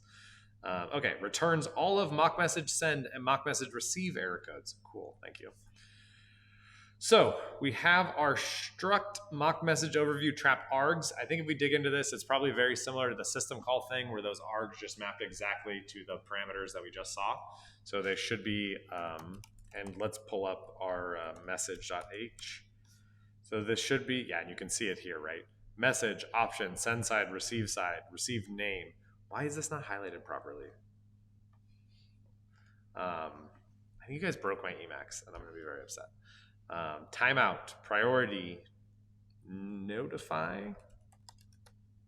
Oh, interesting. Didn't we read that notify is not used somewhere? Maybe not. Okay. So we can see that we're just parsing all the args right at the start of here. So we have, and this would be, again, the thing to keep in your back of your head as you're reading this code. You always want to be thinking about bugs and stuff. And so everything in here comes from the user, right? So this is all potential ways where your data goes into the system. So just kind of as you're thinking about the data flow, these are things that you could try to target. Okay.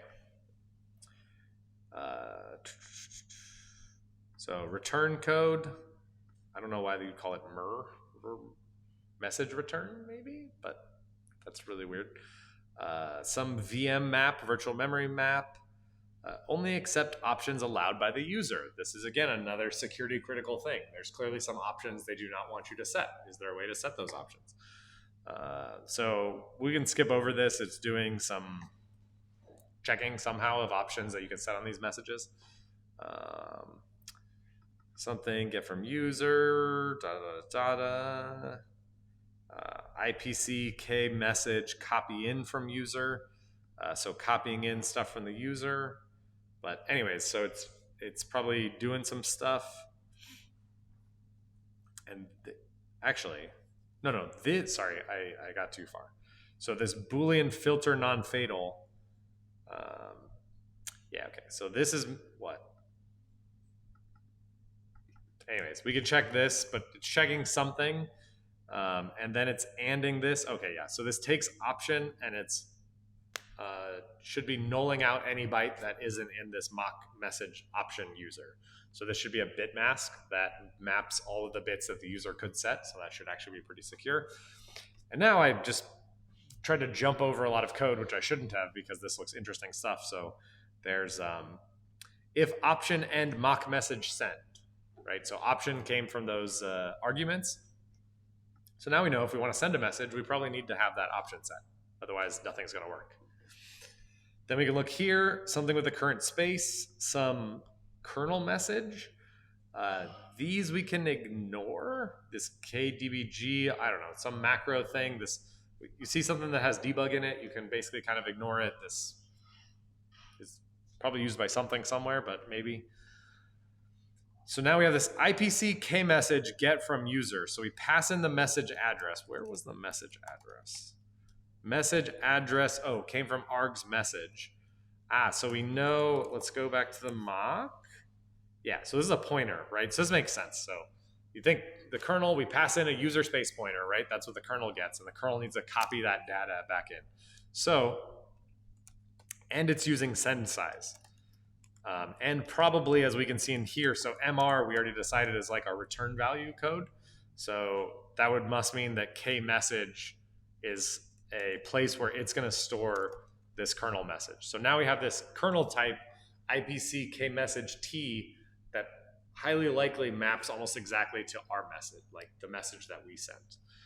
If we probably dug around, we would see that those structures should line up correctly because it came from user space. It was literally copied there. And we could look into that like we did last week and see that it disables pan and stuff like that. And if it wasn't successful, so classic non-success check, return this. Again, this would be a thing of like, this K message is on the stack.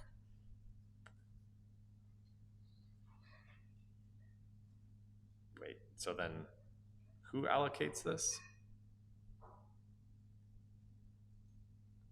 Because if we're copying from the user, from a user pointer into a message.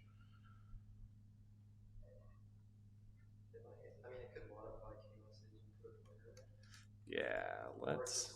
I'll use the header and then maybe later IPC K message copy and it does the rest of it. Could be, but I think send size is the whole. I think the size, we have to look up the docs, but I think the size has to be the whole thing. Oh, great question. Isn't overwrite write deprecated? Yeah, I think technically these are both, or is that some other thing?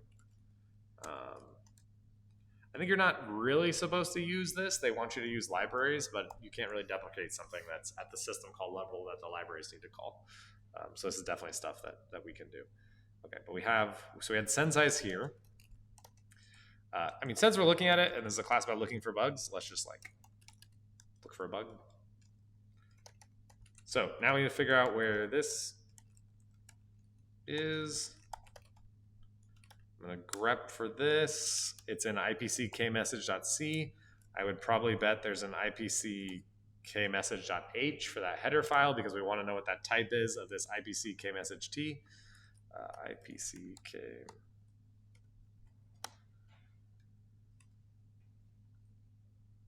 Looks like you are correct. So so we can see here it's defining an IKM, like a IPC K message that's bogus as this thing. So although it sound right.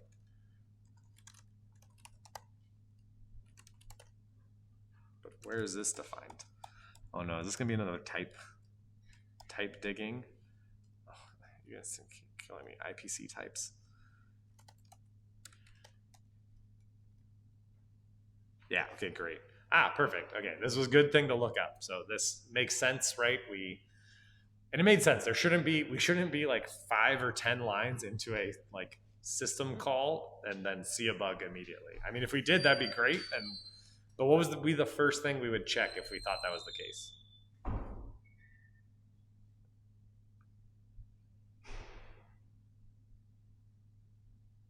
Check the latest kernel source to make sure it's there too, because this is an older version from 2 years ago. The worst thing is getting excited about a bug that's already been patched. And you have to remember that when you're looking at older code. Okay, so this is just what we wanted to check. I don't think we need to go any further. We know kmessage t now this, oh wait, yeah. So IPC kmessage t is a pointer to a struct IPC message. Sweet. Oh, I should have. Right. If you remind me for next class, we will show how to easily look this up in like LLDB. You can like LLDB the dev kernel to easily look up types to see what they are. I should have thought about that, but we're in the reading source portion of the event. Okay. So it's also weird that it calls this IPC kmessage get from user function, but it must be a very simple function, allocates the kmessage based on the size, reads in as much as that, and then copies it in, probably with checking, all this stuff. Don't care about debug stuff.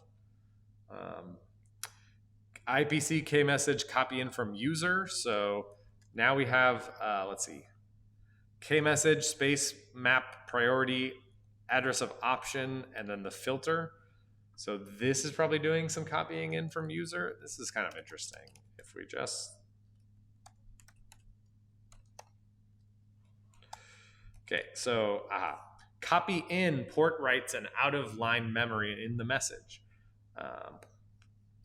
So this is going to take that pointer we just read in, the pointer to the user memory we just read in, some space thing, a map priority, a pointer to some options.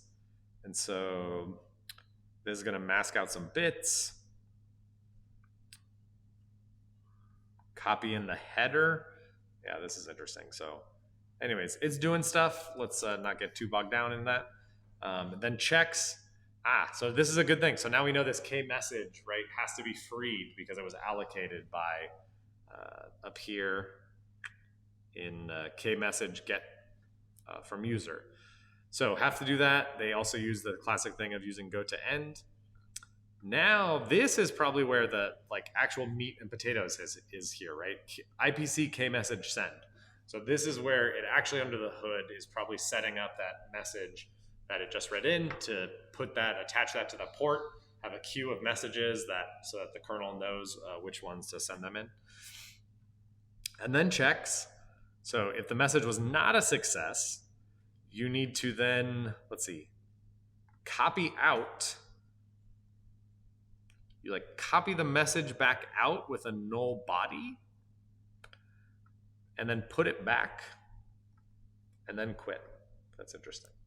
So if you failed to send it for some reason, maybe it was a dead name or something, which you probably wouldn't know about until here, you still get something back, which is interesting.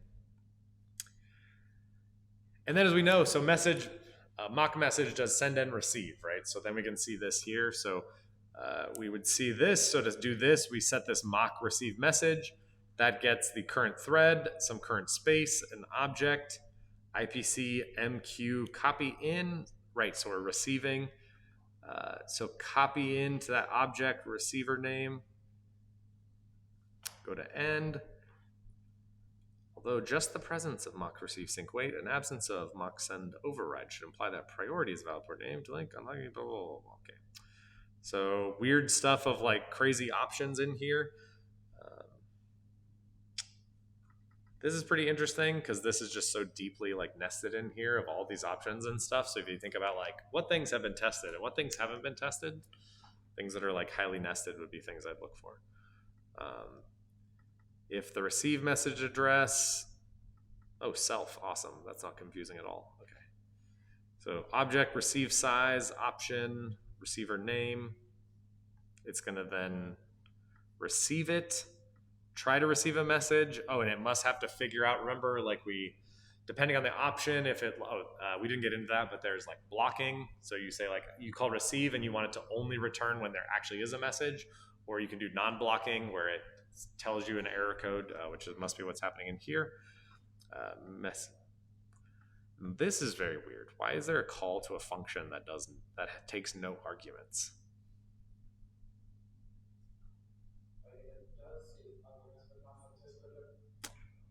Maybe, yeah, but it'd have to like store things in the thread or somewhere else. Like, I don't know. To me, that's always like bad programming practice, especially if it's like an error message that you're going to return. So either this like returns a fixed constant or something, or I don't know. That's weird. But that's it. So we could, by going through this code, we can probably pretty easily figure out, like, for instance, IPC K message send would be where I would look at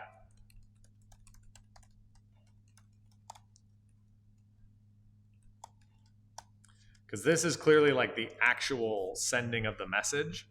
And so this would kind of tell you about which options and what things and how they control things in the kernel. But yeah, so see, this gets the current thread, looks for this option of some queue limit, like a quality control limit or something, or a queue limit. I see, like literally not the letter, but the thing. Okay. Getting the port, asserting that it's valid. Anyways, there's all kinds of stuff in here. So, all right. So I think that was a good dive into both the theory behind how this IPC stuff works. Basically, you'll be writing. We won't get into the kernel stuff yet. I think we'll save that for next week of like the kernel task ports and all this stuff. So the assignment will just be